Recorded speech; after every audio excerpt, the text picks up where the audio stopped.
बिस्मिल्लाहिर्रहमानिर्रहीम। अस्सलाम वालेकुम नाज़रीन, आप देख रहे हैं सच सवेरा और मैं हूं हुमार सलान। उम्मीद करते हैं आप सब खैरियत से होंगे, मज़े में होंगे और इस खुशगवार सुबह को एंजॉय कर रहे होंगे। आपकी सुबह को मज़ीद खूबसूरत, खुशगवार और मज़ेदार बनाने के लिए हम आपके साथ मौजूद हैं। हमेशा की तरह कुछ डिफरेंट से टॉपिक्स लेकर आए हैं और आज के दिन के हवाले से जो है वो आज के प्रोग्राम में हम बात करने जा रहे हैं। आज 7 अप्रैल है और आज के दिन को जो है वो हम सेहत के आलमी दिन के तौर पर मना रहे हैं। वर्ल्ड हेल्थ डे मनाया जा रहा है। इस दिन को मनाने का मकसद क्या है कि सेहत के हवाले से आगाही और शऊर डेवलप किया जाए कि हम किस तरह से अपनी सेहत का ध्यान रख सकते हैं, अपनी सेहत का ख्याल रखना कितना ज़रूरी है, कैसे अपनी जिस्मानी सेहत और नशोनुमा को बेहतर बनाने के लिए हम कोशिश कर सकते हैं। और जहाँ जिस्मानी सेहत को बेहतर बनाने की कोशिश करनी है वहीं जहनी सेहत को भी हमने बेहतर बनाना है। जहनी नशोनुमा पे भी हमने तवज्जो देनी है, चाहे बच्चों के हवाले से बात करें, बड़ों के हवाले से बात करें, अपने बुज़ुर्गों के हवाले से बात करें और स्पेशली ख़वातीन के हवाले से भी आज के प्रोग्राम में इन डिटेल हम बात करेंगे कि क्यों हमारी ख़वातीन अपनी सेहत का ध्यान नहीं रखती, ख्याल नहीं रखती। वो ख़वातीन जो पूरे घर की सेहत का ख्याल तो रखती हैं, चाहे उस घर में बुज़ुर्ग हैं, बच्चे हैं, उस घर में रहने वाले मैच्योर अफराद हैं, वो अपनी सेहत के हवाले से क्यों कंसर्न नहीं नज़र आती और अपनी सेहत का ख्याल क्यों नहीं रखती। इस पर आज के प्रोग्राम में इन डिटेल हम गुफ्तगू करेंगे। साथ ही साथ कहा यह जाता है तंदुरुस्ती हज़ार नेमत है। इस मुहावरे को हम किस तरह से अंडरस्टैंड कर सकते हैं, इसकी अंडरस्टैंडिंग कैसे डेवलप की जा सकती है कि वाकई अगर हम तंदुरुस्त होंगे, तवाना होंगे, सेहतमंद होंगे तो ही हम एक अच्छी ज़िंदगी गुजार सकेंगे। ये एक ब्लेसिंग है हमें, जो हमारी सेहत है इसका ख्याल रखना है हमें। अगर हम चाहते हैं कि हम इसके साथ जो है वो ज़िंदगी को एंजॉय कर सकें तो इसकी हिफाजत करनी है, इसका ख्याल रखना है। इसका ख्याल रखने के लिए कौन कौन से एसेंशियल्स अपनी डेली रूटीन में शामिल करने, इस पर आज के प्रोग्राम में हम बात करेंगे। और साथ ही साथ वो नेगेटिविटीज़, वो तमाम तर चीज़ें जो कि हमारी सेहत को नुकसान पहुंचा रही हैं, हमारी सेहत को ख़राब करने का सबब बन रही हैं, उनको कैसे अपनी जो है वो डेली रूटीन से हमने बाहर निकालना है, इस पर भी हम फोकस करेंगे, इस पर भी डिस्कशन करेंगे।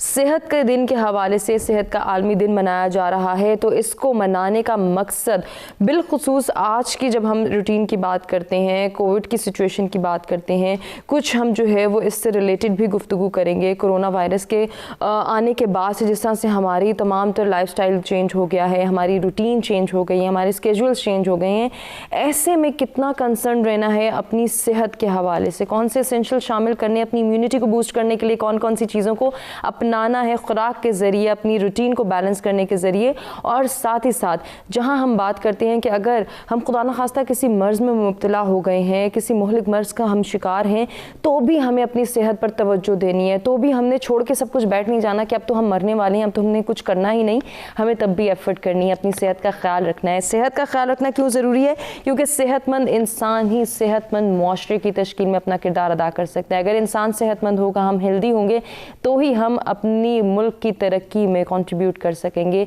अपने मुल्क की तरक्की में एक किरदार अदा कर सकेंगे। वो किरदार जो हम सब ने अदा करना है, चाहे हम बच्चे हैं, चाहे हम नौजवान हैं, चाहे हम बड़े हैं या हम इस मुल्क के बुज़ुर्ग हैं, हमें किरदार अदा करना है इस मुल्क की तरक्की में। चाहे हम बात करें बच्चों की तरबियत के हवाले से, नौजवानों को गाइड करने के हवाले से, ख़ुद अपनी ज़िंदगी को बेहतरीन तरीके से आगे ले जाने के हवाले से भी हमें अपनी सेहत का ख्याल रखना है। तो जी इस पर इन डिटेल गुफ्तगू करेंगे अपने मेहमानों से और मेहमानों का तारुफ कराते हैं, गुफ्तगू का आगाज़ करते हैं। सबसे पहले स्टूडियोज़ में हमें ज्वाइन कर रहे हैं डॉक्टर उस्मान बलोच। आप चेयरमैन हैं institute of health and management sciences, Islamabad से आपका ताल्लुक़ है। वेलकम करते हैं। अस्सलाम वालेकुम। थैंक यू, बहुत शुक्रिया आपकी तशरीफ़ आवरी का। आज के दूसरे मेहमान डॉक्टर राशिद जहांगीर हैं, आपको भी खुशामदीद कहते हैं, पब्लिक हेल्थ एक्सपर्ट हैं, चेयरमैन हैं RGS लाइफ केयर के, आपको भी हम वेलकम करते हैं। बहुत शुक्रिया आपकी तशरीफ आवरी का। आज की तीसरी मेहमान को आप सब जानते हैं, हमारे मुख्तलिफ प्रोग्राम्स में आती रहती हैं, डॉक्टर सादिया रियाज, हेमेटोलॉजिस्ट हैं। वेलकम करते हैं। अस्सलाम वालेकुम। Thank you. कैसी हैं डॉक्टर सादिया? खैरियत से हैं? गुफ्तगू का आगाज़ करेंगे। डॉक्टर उस्मान, आपसे क्या कहना चाहेंगे? आज वर्ल्ड हेल्थ डे मनाया जा रहा है, इस दिन की इम्पोर्टेंस, इस दिन की सिग्निफिकेंस क्या है? देखिए, बिस्मिल्लाहिर्रहमानिर्रहीम, सेहत का आलमी दिन, ये आलमी इदारे सेहत ने हर दफ़ा एक थीम हर साल मुंतखब करते हैं और इस दफ़ा खूबसूरत मुआशरे की तश्कील, खूबसूरत और सेहतमंद मुआशरे की तश्कील, जी जी, या खूबसूरत दुनिया और सेहतमंद दुनिया। तो ये तो इस दफ़ा का थीम है कि वाकई सेहत के बगैर खूबसूरती कहाँ है। बिल्कुल, अगर सेहत नहीं है तो खूबसूरती नहीं है। सच भी यही है एक बात। दूसरी बात ये है कि यूनाइटेड नेशन ने सेहत को बुनियादी इंसानी हक करार दिया है। ठीक, बुनियादी इंसानी हक, इंसानी हकूक़ के हवाले से पहला और बुनियादी इंसानी हक है सेहत। ठीक, एक बात। दूसरा, आलमी इदारा सेहत ने सेहत का मतलब जो अवाम और पब्लिक समझती है, उनका ये ख्याल है कि बीमारी की अदम मौजूदगी जो है वो सेहत है। यानी एक बंदा चल फिर रहा है, दूसरा बेड पे पड़ा है, जो बेड पे पड़ा है वो बीमार है और जो चल फिर रहा है वो सेहतमंद है। इस तस्वुर को क्लियर करने की ज़रूरत है। अच्छा जी। अब उसमें नफ्सियाती, जिस तरह आप पहले अपने इंट्रो में बता रही थी, नफ्सियाती सेहत हो गई, समाजी सेहत, सोशल सेहत, हर हवाले से इंसान जो परफेक्ट होगा उसमें नफ्सियाती तौर पर भी, मुआशरे में हर हवाले से, हत्ता कि हम ये जराइम भी देखते हैं जब, तो ये भी पसे पर्दा किसी बीमारी का उसके पसे पर्दा कोई बीमारी ही है, उसके नफ्सियाती बीमारी कि वो जराइम की तरफ आगे बढ़ता है। लिहाजा एक मुकम्मल सेहतमंद जो मुआशरा है वो नफ्सियाती तौर पर, समाजी तौर पर, मुआशरती तौर पर हर हवाले से बेहतरीन सेहतमंद होगा तो तभी खूबसूरती आएगी। यकीनन बहुत खूबसूरत बात आपने की। डॉक्टर राशिद, आप क्या इसमें ऐड करना चाहेंगे? जैसे कि अभी हम बात कर रहे हैं कि इस साल जब हम वर्ल्ड हेल्थ डे को देखते हैं तो एक बेहतर और सेहतमंद दुनिया की तामीर, इसमें हम सब ने अपना किरदार अदा करना है। किरदार अदा करने के लिए कितना ज़रूरी है कि सेहत का ख्याल रखें? जी, बिस्मिल्लाहिर्रहमानिर्रहीम। सबसे पहले तो मैं शुक्रगुजार हूँ जी आपका कि आपने बड़े अहम दिन पे जो है ना हमें दावत दी है यहाँ पे। डॉक्टर साहब की बात को इंडोर्स करूँगा जी और इसमें ऐड ऑन करूँगा। इन्होंने बड़ा अच्छा एक चीज़ बताई हमें कि सोशल डिटर्मिनेंट्स ऑफ हेल्थ पे अगर अमल किया जाए तो ये इसमें कोई दो राय नहीं है कि सोशल डिटर्मिनेंट्स ऑफ हेल्थ के, जिसमें आप अपना लिविंग एनवायरनमेंट, आप अपनी एजुकेशन, आप अपना सोशल जो आपका बिहेवियर है, आप अपनी ट्रेनिंग, आप अपने माहौल का अगर आप ख्याल रखें तो 70% 80% हम बीमार हो ही नहीं सकते। सही। अगर हम इन 4-5 चीज़ों के ऊपर हम मुकम्मल अमल करेंगे। जहाँ तक इस थीम के बारे में, इस साल के थीम के बारे में इन्होंने जिक्र किया, building fair and healthier world, तो इसमें जहाँ पे एक सेहतमंद माशरे के क़याम पे ज़ोर दिया गया, वहाँ पे इक्वलिटी और इक्विटी पे ज़ोर दिया गया। वहाँ पे इस चीज़ पे ज़ोर दिया गया कि जो लोग मुखय्यर हैं या जो लोग जिनके पास पैसा है, सिर्फ उनके लिए ही सेहत की सहूलियात की फराहमी नहीं होनी चाहिए, बल्कि हमें उन लोगों का भी ख्याल रखना चाहिए सही, जो इस काबिल नहीं है कि वो अपने इकोनॉमी या अपने पास जिनके पास वसाइल की कमी है और वो उस तरह की सेहत की सहूलियात को वो हासिल नहीं कर सकते, इंजॉय नहीं कर सकते। तो इक्वलिटी के साथ हमें इक्विटी पे भी जोर देना चाहिए। जाहिर सी बात, अगर मेरे पास पैसा है, मुझे एक अच्छी सेहत की सहूलियात मिल सकती हैं। अगर मैं अपने ही माशरे में उन लोगों के देखूं कि जिनके पास पैसा नहीं है, वो उस तरह इंजॉय नहीं कर सकते, तो हमें क्यों ना एक ऐसे माशरे की क़याम सेहत के हवाले से एक ऐसा माशरा कायम करना चाहिए जो कि सिर्फ इक्वलिटी या मसावात पे ना हो, बल्कि इक्विटी पे हो। इक्विटी को अगर मैं इसका मफहूम बयान करूं तो ये अदल और इंसाफ, हमारे माशरे में सेहत के मामले में भी अदल और इंसाफ होना चाहिए। बिल्कुल, बहुत ज़रूरी है। किस तरह से हो सकता है, इस पर इन डिटेल गुफ्तगू करेंगे अपने तीनों मेहमानों से। डॉक्टर सादिया रियाज, क्या कहना चाहेंगी आज के दिन की मुनासबत से? बड़ा अहम दिन है जी ये वर्ल्ड हेल्थ डे, और मेरे ख्याल से इसमें सबसे इम्पॉर्टेंट चीज़ जो पाकिस्तान में जिसकी अशद ज़रूरत है वो है अवेयरनेस या लोगों में शऊर पैदा करना।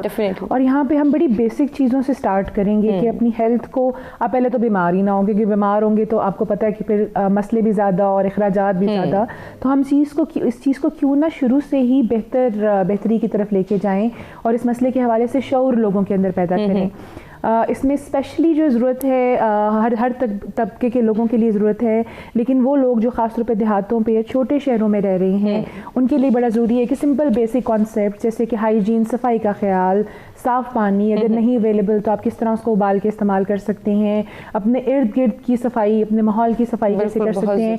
बहुत सारी बीमारियाँ जो कॉमनली हमारे यहाँ जैसे देखी जा रही होती हैं वो अनहाइजीनिक एनवायरनमेंट से स्टार्ट हो रही होती हैं।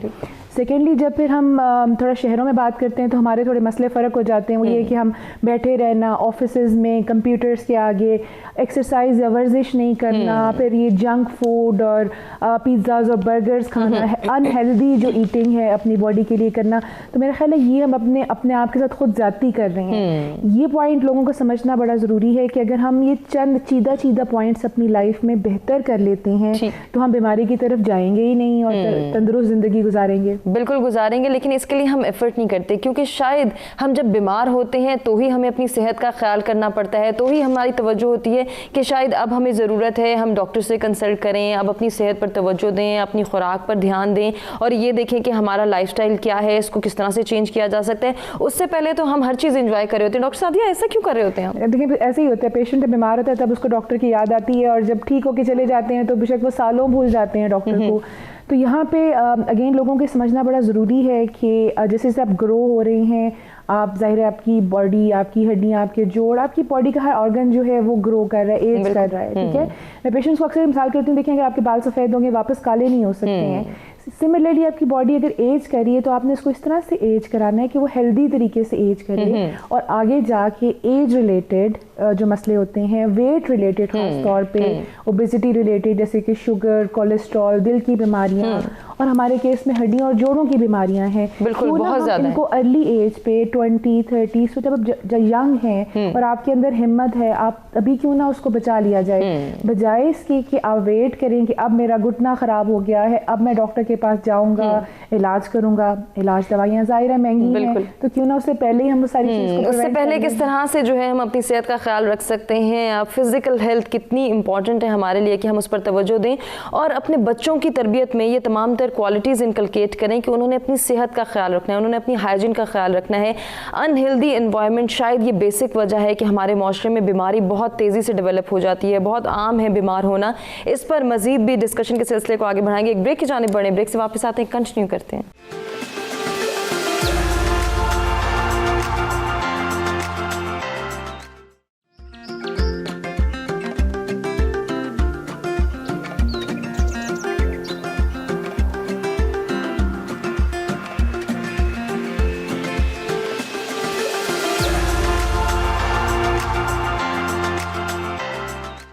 वेलकम बैक जी। सच सवेरा में एक मरतबा फिर से आपको कहेंगे खुशामदीद। इंतहाई इंटरेस्टिंग गुफ्तगू का सिलसिला जारी है। सेहत का आलमी दिन मनाया जा रहा है। उस दिन को मनाने का मकसद भी यही है कि सेहत पर तवज्जो देनी है और सेहतमंद माशरे की तामीर और तरक्की ही जो है वो असल तामीर और तरक्की है एक मुल्क की। हमें अपने माशरे को सेहतमंद माशरा बनाना है, ख़ुद को सेहतमंद बनाना है। एक सेहतमंद इंसान ही अपने मुल्क की तरक्की में किरदार अदा कर सकता है, अपनी ज़िंदगी को एंजॉय कर सकता है, कामयाब ज़िंदगी का तस्वुर भी कर सकता है और फिर उस तस्वुर को पूरा करने में, उस प्लान को, उस टारगेट को अचीव करने में वो तमाम तर चीज़ें जो है वो कर भी सकता है और उसको यकीनन उसको एंजॉय करते हुए वो कबूल भी करेगा, सारी मुश्किलात हल करेगा, तमाम तर हर्डल्स और ऑब्स्टिकल्स को ओवरकम करेगा जब वो सेहतमंद होगा।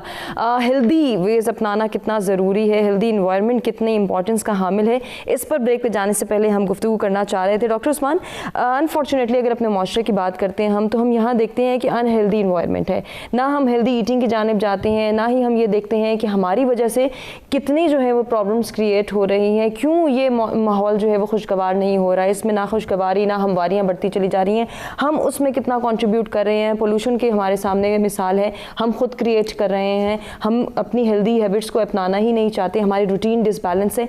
ये तमाम तर चीज़ें हमें किस तरफ लेकर जा रही हैं?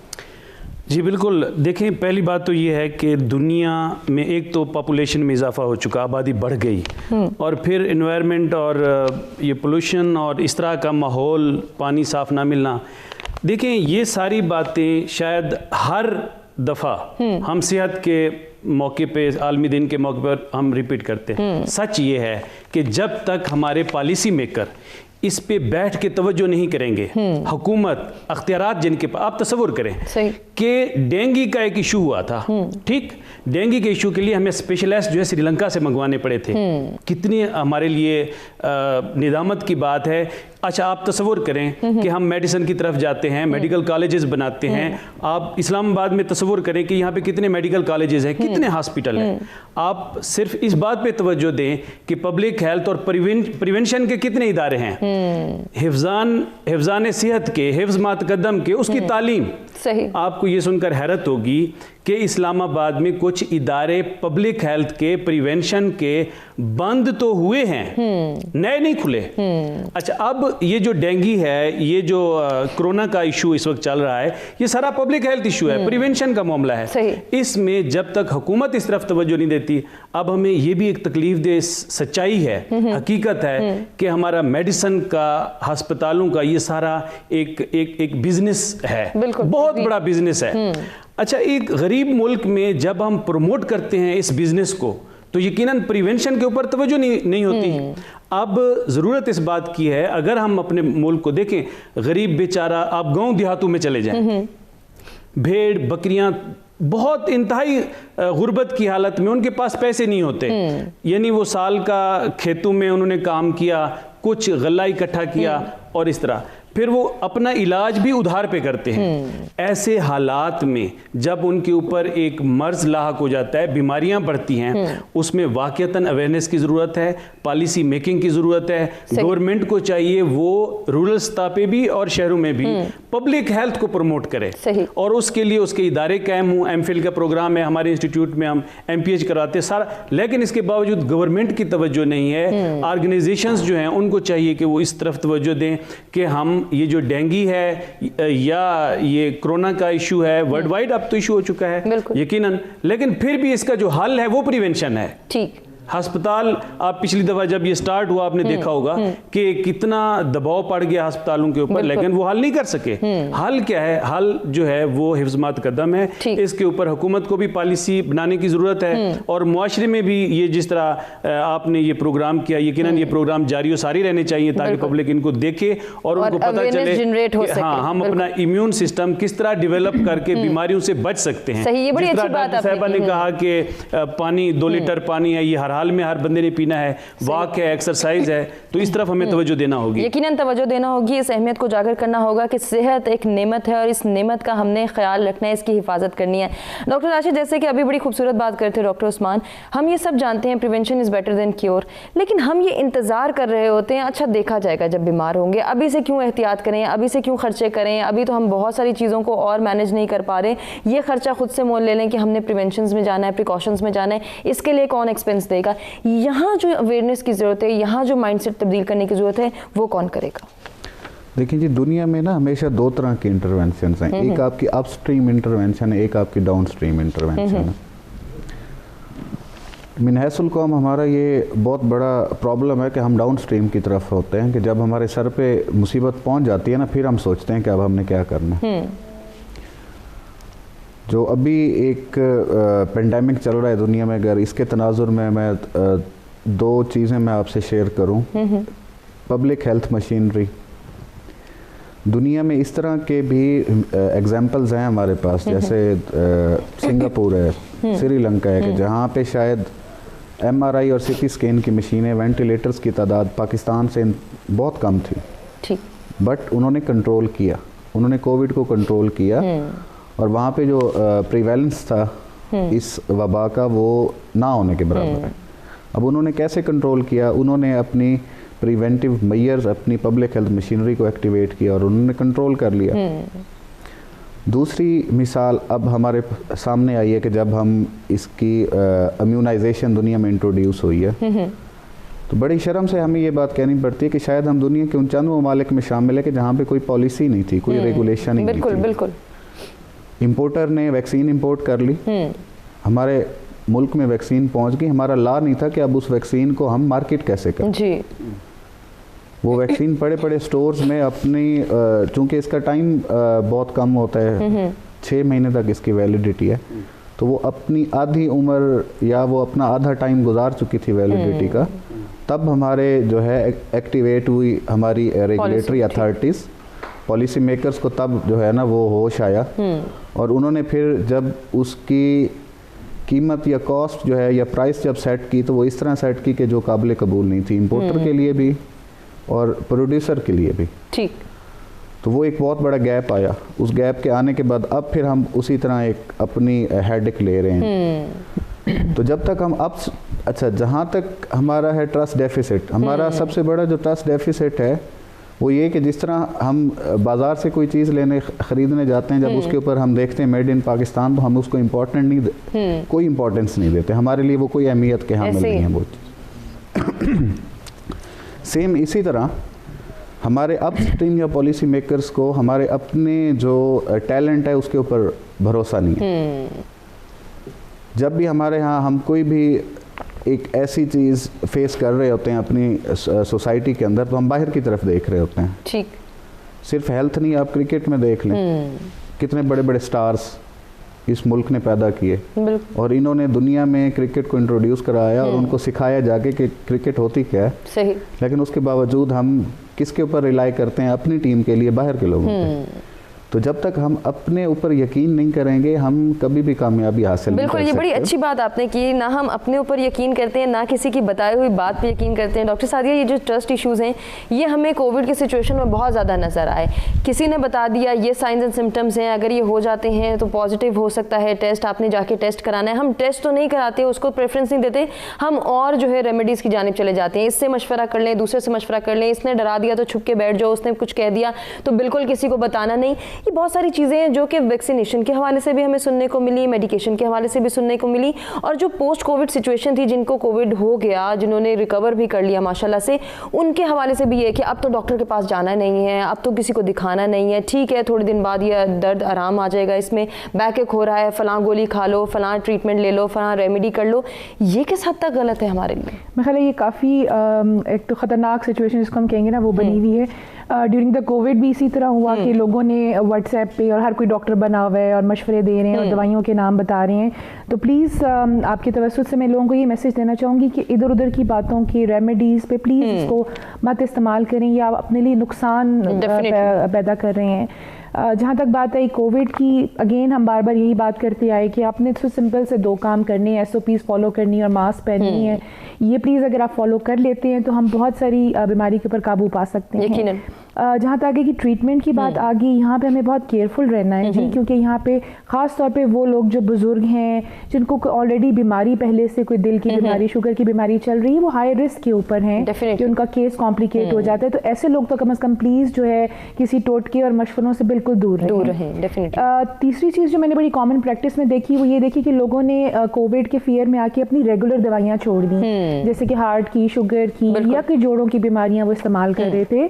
तो अगेन मेरी लोगों से रिक्वेस्ट है कि आपकी अपनी हेल्थ अगर अच्छी होगी, आपकी शुगर, ब्लड प्रेशर, आपकी बीमारी कंट्रोल होगी, और खुदा न खास्ता अगर आपको कोविड का प्रॉब्लम हो भी जाता है तो उससे बाहर निकलना, उसको ट्रीट करना आसान हो जाएगा, बनिस्बत कि आप अपनी दवाइयाँ छोड़ दें और आपको खुदा न खास्ता कोई इन्फेक्शन हो जाए तो आपकी बॉडी में इतनी ताकत ही नहीं होगी कि वो 2-2, 3-3 बीमारियों से लड़ सके। डेफिनेटली सेम चीज़ अब वैक्सीन के हवाले से भी आ रही है कि लोग अक्सर मुझसे सवाल कर रहे होते हैं, जी लगाएं नहीं लगवाएं, क्या करें? तो बड़ा इसका सिंपल सा, पहले तो हम आई थिंक बहुत थैंक यू करना चाहिए गवर्नमेंट ऑफ पाकिस्तान का कि उन्होंने अभी तक जितनी एफर्ट्स की हैं हमारी कंट्री के हवाले से, वो बहुत अच्छी एफर्ट्स हैं, जिसमें लोगों को मैसेजेस आ रहे हैं अबव 60, अबव 70, जो सेंटर्स और फैसिलिटेशंस हैं वो बहुत अच्छे तरीके से किया गया है। तो प्लीज़ अपनी बारी का इंतज़ार करें, अपनी रेगुलर दवाइयाँ ज़रूर इस्तेमाल करते रहें, वैक्सीन के लिए अपनी कोई दवाई वगैरह मत छोड़ें। मामूली साइड इफ़ेक्ट्स जो थोड़े बहुत होते हैं, जैसे कि वैक्सीन के बाद जैसे बुखार हो जाना, थोड़ा थकावट फीलिंग करना, फटीग फीलिंग करना, ये नॉर्मल है और ये 1-2 दिनों में रिकवर हो जाते हैं, तो इनसे घबराने की, ये परेशान होने की बात नहीं है। तो प्लीज़ फैसिलिटेट करें, हेल्प करें अपने डॉक्टर्स को, उनकी एडवाइस को फॉलो करें, वैक्सीनेशन के अमल को तेज़ करें, उसमें भी गवर्नमेंट की और डॉक्टर्स की प्लीज़ हेल्प करें। बिल्कुल, ये बहुत ज़रूरी है। डॉक्टर उस्मान, जैसे कि अभी डॉक्टर सादिया बड़ी अच्छी बात कर रही थी और ये देखा भी गया, ये कॉमन प्रैक्टिस नज़र आई कि बाकी चीज़ों की जो है वो छोड़ दी, जो रेगुलर मेडिसिन थी उससे हमने किनारा कर लिया और सेल्फ मेडिकेशन की तरफ चले गए। अब ये गोली इस्तेमाल करना शुरू कर दो, कोविड से बच जाओगे, कोविड हो गया तो ये गोलियाँ इस्तेमाल करनी है, बस किसी डॉक्टर के पास नहीं जाना, किसी से कंसल्ट नहीं करना, सेल्फ मेडिकेशन को हमने बहुत ज़्यादा प्रेफरेंस दी। क्या ये दुरुस्त था? यकीनन सेल्फ मेडिकेशन जो है ये हमारे पाकिस्तान का सबसे बड़ा मसला है।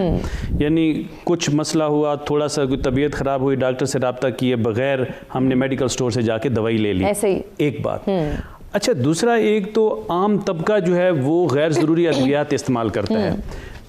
तीसरी बात अहम जो है वो ये भी देखी है कि हमारे यहाँ जो प्रैक्टिस हो रही है, इवन मुस्तनद डॉक्टर्स वो आपको 8-8, 10-10 दवाइयाँ लिख देते हैं, दवाइयों का गैर ज़रूरी इस्तेमाल। आज मैं एक डॉक्टर की उसकी बात सुन रहा था, आर्थोपेडिक सर्जन है इस्लामाबाद के, वो ये कह रहे थे कि मुझे कोविड की शिकायत हुई तो मैं चला गया, हालांकि 3 दिन में मैं ठीक हो गया, लेकिन मुझे इजाफी अद्वियात 3-3, 4-4 एंटीबायोटिक्स इतना दी गई मुझे कि मैं उसकी वजह से बीमार पड़ गया। यानी ये मुमकिन है कि आप कम अद्वियात के इस्तेमाल से तो बच सकें, लेकिन ज़्यादा अद्वियात के इस्तेमाल से नहीं बच सकेंगे। आप रूरल एरियाज़ में चले जाएँ, साउथ पंजाब में हमारा सरायकी वसेब का जो इलाका है वहाँ पर आप किसी क्लिनिक पे जाएं, ड्रिप लगी हुई है और बच्चा है, बड़ा है, ख़वातीन है, टीका लगाएं। टीका आप कभी भी किसी बड़े प्रोफेसर डॉक्टर के पास चले जाएं, ये पब्लिक आम थड़े पर बैठने वाले लोगों को अक्सर मैं सोशल मीडिया पे बात करता हूं कि मैं उनको कहता हूं कि अगर आपके बच्चे के लिए कोई इंजेक्शन लेके आ रहा है तो उन्हें कहें कि डॉक्टर साहब कोई पीने की दवा है तो वो दे दें हमारे बच्चे के लिए। दवाइयों का गैर ज़रूरी इस्तेमाल पाकिस्तान में बेतहाशा, क्योंकि इंडस्ट्री है तो वो या फिर पूछ लिया करें ये आपकी ज़रूरत है, मेडिकल स्टोर की ज़रूरत है या मेरी ज़रूरत है। ये वाक़तन ये एक मसला है जो गैर ज़रूरी, अलबत्ता जो डॉक्टर ने दवाई, जिस तरह डॉक्टर साहबा ने कहा, जो दवाइयाँ ज़रूरी हैं उनको तो जारी रखना है, उसके सिवा तो दूसरा हाल ही नहीं है। अब इस वक्त जो हम कोविड की बात कर रहे हैं इसमें 2 बातें हैं सीधी सीधी। दुनिया ने तस्लीम कर लिया है कि इम्यून सिस्टम आपका स्ट्रांग होगा, आपको दुनिया का कोई वायरस, बैक्टीरिया कुछ नहीं कर सकता। डेफिनेटली ऐसे ही। एक बात, एक तो हिफाजती इक़दाम जो भी गवर्नमेंट बता रही है, इदारे बता रहे हैं, आलमी सतह पे जिसको बताया गया है उस पे हमने अमल करना है, ठीक है, सबसे पहली बात। दूसरी और अहम बात यह है कि हमने अपना इम्यून सिस्टम डेवलप करना है। इम्यून सिस्टम कैसे डेवलप होगा उस पर भी हम पहले डिस्कस कर चुके हैं कि उसमें यह है कि पानी का प्रॉपर इस्तेमाल, एक्सरसाइज और अच्छी ग़िज़ा, बिल्कुल, और सबसे अहम बात स्ट्रेस, जो इवन हमारे जिस्म में जितनी भी बीमारियां पैदा होती हैं हमारा अपना इम्यून सिस्टम जो है उनको ख़त्म करने की सलाहियत रखता है, हत्ता कि कैंसर तक के ऊपर रिसर्च हुई है कि हो सकता है। लेकिन एक चीज़ ऐसी है जिससे आपका इम्यून सिस्टम हर किस्म की बीमारी से लड़ने की कुव्वत रखता है, लेकिन एक चीज़ है जिससे नहीं लड़ सकता, थक जाता है, वो है स्ट्रेस, डिप्रेशन, परेशानी। जब इंसान हौसला हारा उसने तो उसके ऊपर बीमारियां भी असर अंदाज होंगी, जरासीम भी होंगे, वायरस भी होंगे, सारा कुछ होगा। डरना नहीं है, अल्लाह पे यकीन रखना है और पुख्ता यकीन रखना है, सेहत का ख्याल रखना है, पानी का वाफिर मिकदार में पीना, यानी कम अज कम 2 लीटर सही, और इसके अलावा अच्छी ग़िज़ा और पॉजिटिव रहना, मुस्बत सोच, टेंशन, हसद, बुग़्ज़, तासुब, गुस्सा, इन सब को निकाल दें, इनको निकाल दें आप। बिल्कुल डॉक्टर साहब कंटिन्यू करेंगे, बड़ी अच्छी बात आप करें, बहुत अच्छा पॉइंट आपने रेज किया है। मजीद प्रिकॉशंस और प्रिवेंशंस पर डिस्कशन होगी, ब्रेक की जाने, बड़े ब्रेक से वापस आते कंटिन्यू करते हैं।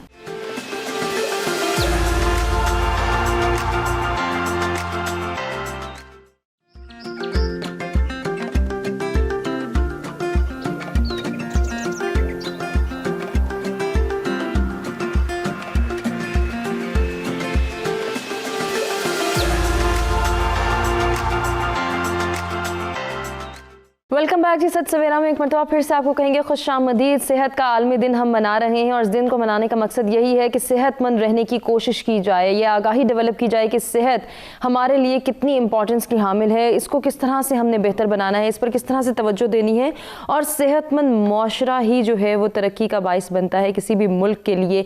कितना ज़रूरी है कि हम अपनी सेहत पर तवज्जो दें, अपनी सेहत का ख्याल रखें, अपने बच्चों की सेहत का ख्याल रखें, और साथ ही साथ वो तमाम तर प्रिवेंशंस भी, तमाम तर प्रिकॉशंस भी इख्तियार करें जो कि हमारे लिए ज़रूरी हैं, जो हमें बताई जा रही हैं, जो हमारी गाइड की जा रही हैं, उन पर अमल दरामद करना कितना ज़रूरी है, उन पर अमल पैरा हो किस तरह से सकते हैं, इस पर मज़ीद भी गुफ्तगू के सिलसिले को आगे बढ़ाएंगे। डॉक्टर उस्मान से बात करेंगे। डॉक्टर उस्मान, ब्रेक पे जाने से पहले जो बात हुई थी, बड़ा खूबसूरत पॉइंट आपने रेस किया था कि अगर हम जो कोशिश कर रहे हैं कि एक बेहतर और सेहतमंद मुआशरे की, एक बेहतर और सेहतमंद दुनिया की तामीर हमने करनी है, तो यकीनन इसके कुछ फ्लॉज हैं जिनको हमने ओवरकम करना है। उन्हीं में से एक ये है कि हमारे यहाँ नेगेटिव सोच बहुत ज़्यादा तेज़ी से डेवलप होती चली जा रही है, इसको पॉजिटिविटी में कन्वर्ट करना है।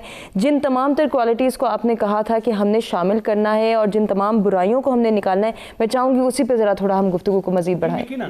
सच्ची बात यही है कि खौफ जो है, खौफ ये मिला हुआ है हसद के साथ, बुग़्ज़ के साथ, इंतकाम के साथ इवन मैंने हमारे डॉक्टर काउंट सीजर मिटाई हैं, इटालियन साइंसदान हैं, इसी तरह एक और हैं डॉक्टर, वो ये लिखते हैं ये बीमारियां हैं और वाकई नफ्सियाती बीमारियां तो डिक्लेयर हैं। बिल्कुल है। अब आप मुआशरे में लोगों को चाहिए कि वो इंतकाम लेने की बजाय दरगुजर से काम लेते हैं। अगर वो हसद पालने की बजाय खुला दिल रखते हैं, तासुब को ख़त्म कर देते हैं, ये इम्यून सिस्टम को बढ़ाने में सबसे पहला इसका यही वजह है कि आलमी सतह पर माहिरीन नफ्सियात के साथ साथ आलमी इदारा सेहत भी इस बात पे मुत्तफिक है कि जहनी सेहत जो है वो इम्यून सिस्टम को डेवलप करने में अहम किरदार अदा करती है। यानी आप तसव्वुर करें कि खौफ है, इंसान खौफ की वजह से एक कदम नहीं उठा सकता, तो हम अपने उसमें कहते हैं कि जी कोई बंदा किसी को हौसला दे देता है, हम सरायकी में कहते हैं तगड़ा थी मैं अंधा भी तेरे पीछे, यानी आप हिम्मत करो मैं आपके साथ हूँ। सही। तो उसमें ये होता है उसको आप जितना दौड़ा सकते हैं दौड़ा सकते हैं। और कोरोना की सिचुएशन में हमने ये देखा कि एक अगर मरीज है घर में तो सारे डरे हुए हैं, सारे उससे खौफ खा रहे हैं, बजाय उसको सपोर्ट करें, इनकरेज करें, मोटिवेट करें। अब खौफ को किस तरह ख़त्म कर सकते हैं? देखिए पहले तो है अल्लाह पर यकीन। मैं पिछले दिनों एक इंग्लिश उसमें किताब में एक स्टोरी पढ़ रहा था, उसमें एक समंदर में अपना तूफान आता है और जो शिप है वो बड़ा हिचकोले खा रहा है, तो सारे इधर उधर के अभी डूबा। एक बच्ची है जो अपनी गुड़ियों और खिलौनों के साथ खेल रही है, तो एक आदमी जाता है उससे पूछता है तुम्हें खौफ नहीं है कि हमारा शिप डूबने वाला है? तो वो कहती है कि नहीं, my father is the captain of this ship, वो इसको नहीं डूबने देगा। यानी आप उस बच्ची के यकीन का तसव्वुर करें। तो हमें क्या अल्लाह पर इस तरह का यकीन है कि हमें कुछ नहीं होने वाला? एक बात कि पुख्ता यकीन। सही। दूसरी बात यह है कि जब आप पॉजिटिव हैं, आप में इत्माद है, आप सच पर हैं, सच्चाई के साथ आगे बढ़ रहे हैं, आपको कोई खौफ नहीं है। सही। और हर किस्म की बीमारियां, हत्ता के देखें अगर आप खौफजदा हैं, परेशान रहते हैं, तो वहमात का शिकार हैं। आप सुबह उठे, आपके आगे से अगर एक काली बिल्ली भी गुजर गई तो आप कहेंगे आज का दिन जो है मेरा बड़ा बुरा गुजरेगा, क्योंकि आगे से काली बिल्ली गुजर गई है। कोई तसव्वुर नहीं है इसका, कोई तसव्वुर नहीं। आप सिर्फ अल्लाह पर यकीन रखें। सही। और अपनी सोच को मजबूत बनाएं। कैसे बना सकते हैं उस पर मजीद भी गुफ्तगू के सिलसिले को आगे बढ़ाते हैं। डॉक्टर राशिद, हम ये देख रहे हैं कि हम खुद तो खौफजदा हैं कोविड की सिचुएशन की वजह से, और ये कि हमें कोरोना ना हो जाए, होगा तो शायद हम मर जाएंगे, ठीक नहीं हो पाएंगे, रिकवरी के तो चांसेस ही नहीं है। हम दूसरों को भी बहुत डरा देते हैं। किसी को अगर हम देखते हैं कि वो कोरोना पॉजिटिव है तो हम फ़ौरन से उसे डराना धमकाना शुरू कर देते हैं, बस अब तो तुम्हारे दिन थोड़े हैं, कोई मेडिसिन मत लो, ठीक नहीं होना, कोई फ़ायदा नहीं होना, अगर हॉस्पिटल जाओगे, डॉक्टर्स के पास जाओगे तो यकीनन तुम मौत के मुंह में चले जाओगे, ऐसे घर पे छुप के बैठ के तो सही हो सकते हो, हॉस्पिटलाइज हो गए तो काम खराब हो जाएगा, डॉक्टर से कंसल्ट की तो यकीनन तुम्हें भी मार दिया जाएगा। बहुत सारी ऐसी मिथ्स हैं जिनको हमने बहुत इंडोर्स किया है इस सेशन में। आप इनके हवाले से क्या कहना चाहेंगे, किस तरह से गाइड करना चाहेंगे उन लोगों को कि जो दूसरों को मिसगाइड कर रहे हैं? तू इधर उधर की ना बात कर, ये बता के काफिला क्यों लौटा, मुझे राहज़नों से गिला नहीं, तेरी राहबरी का सवाल है। क्या बात है। देखें जी, इंडिविजुअल हैसियत में हर इंसान पे एक जिम्मेदारी है, और मेरा अपना जो ज़ाती तख़य्युल है, हर इंसान अपनी हैसियत में राहबर है। हर डॉक्टर की अपनी जिम्मेदारी है, घर में काम करने वाली ख़वातीन की अपनी जिम्मेदारी है, दफ्तर में बैठे हुए ब्यूरोक्रेट की अपनी जिम्मेदारी है, असम्बली में खड़े सियासतदान की अपनी जिम्मेदारी है, मीडिया पे बैठे एंकर्स की अपनी जिम्मेदारी है, और सोशल मीडिया पे गलत बातें फैलाने वाले की अपनी जिम्मेदारी है, और अच्छी बातें फैलाने वाले की अपनी जिम्मेदारी। सही। जहाँ तक एक चीज़ है कि जब तक हम अपने आप को समाजी जिम्मेदार तसव्वुर नहीं करेंगे, जब तक हमारी अपनी एक सोच डेवलप नहीं होगी कि यार लेट्स सपोज अगर एक शख्स एक इतला आगे तक पहुंचा रहा है, फॉरवर्ड कर रहा है, उसके कांटेक्ट लिस्ट में 300 लोग हैं, अगर वो सिर्फ और सिर्फ यही बात सोचे कि जो इतला आगे जा रही है क्या वाकई वो मुस्तनद है, क्या वाकई वो फ़ायदेमंद साबित हो सकती है, क्या वाकई उससे किसी फैमिली को आया कोई इतना बड़ा नुकसान तो नहीं होगा कि सारी ज़िंदगी के लिए वो रिग्रेट फील करे, क्योंकि हमारी तो वो चंद लम्हे की वो एफर्ट है ना जी, बिल्कुल, या वो जस्ट हमारी तो क्लिक होना है और वो फॉरवर्ड हो जानी। ठीक। तो जब तक हम खुद अपनी जिम्मेदारी को हम तसव्वुर नहीं करते, और इसके साथ साथ जब तक हम इन चीज़ों को पॉजिटिव तरीके से नहीं देखते, ठीक, हम अपना एक मस्बत किरदार बिल्ड नहीं करते। और ये सारी चीज़ें होती हैं आपकी ट्रेनिंग की। बिल्कुल। लिटरली मैं आपको एक चीज़ बता दूं कि हमारे यहाँ लिटरेसी रेट चाहे जितना है, हम जितना भी गिला शिकवा रखेंगे कि सेहत को उतना बजट नहीं मिल रहा, सेहत के बारे में पॉलिसीज़ नहीं बन रही, सिर्फ और सिर्फ अगर हमारा एक सेक्शन और वो है ट्रेनिंग और घर की ट्रेनिंग, ठीक, कि एटलीस्ट जो हमारी घर की ट्रेनिंग है या घर की एजुकेशन है, जो कि पहला हमारा सबसे पहला जो तालीमी इदारा है, अगर वही सबसे बेहतर हो जाए, उसी के ऊपर हम थोड़ा सा वर्कअप कर लें अपनी सोसाइटी में और उसको हम एक ज़िम्मेदारी समझें और हमारी आने वाली नस्लों पे हम अपना अगर थोड़ा सा वर्कअप कर लें तो 60-70% तो आपकी सारी जो समाजी बुराइयाँ, माशरती बुराइयाँ वो यहीं पे ख़त्म हो जाएंगी। अपनी ज़िंदगी से हम झूठ बोलना छोड़ दें, अपने अंदर वही ट्रस्ट डेफिसिट चाहे वो किसी भी एंगल से है, अपने अंदर से बेयकीनी को ख़त्म कर दें। और जहाँ तक ज़हनी पुख्तगी का ताल्लुक़ है, तो जब तक हमारा जो डेथ रेशो है दुनिया के मामले में मुकाबले में बहुत कम है, ऐसे तो उसमें ज़हनी पुख्तगी का बहुत बड़ा अमल है।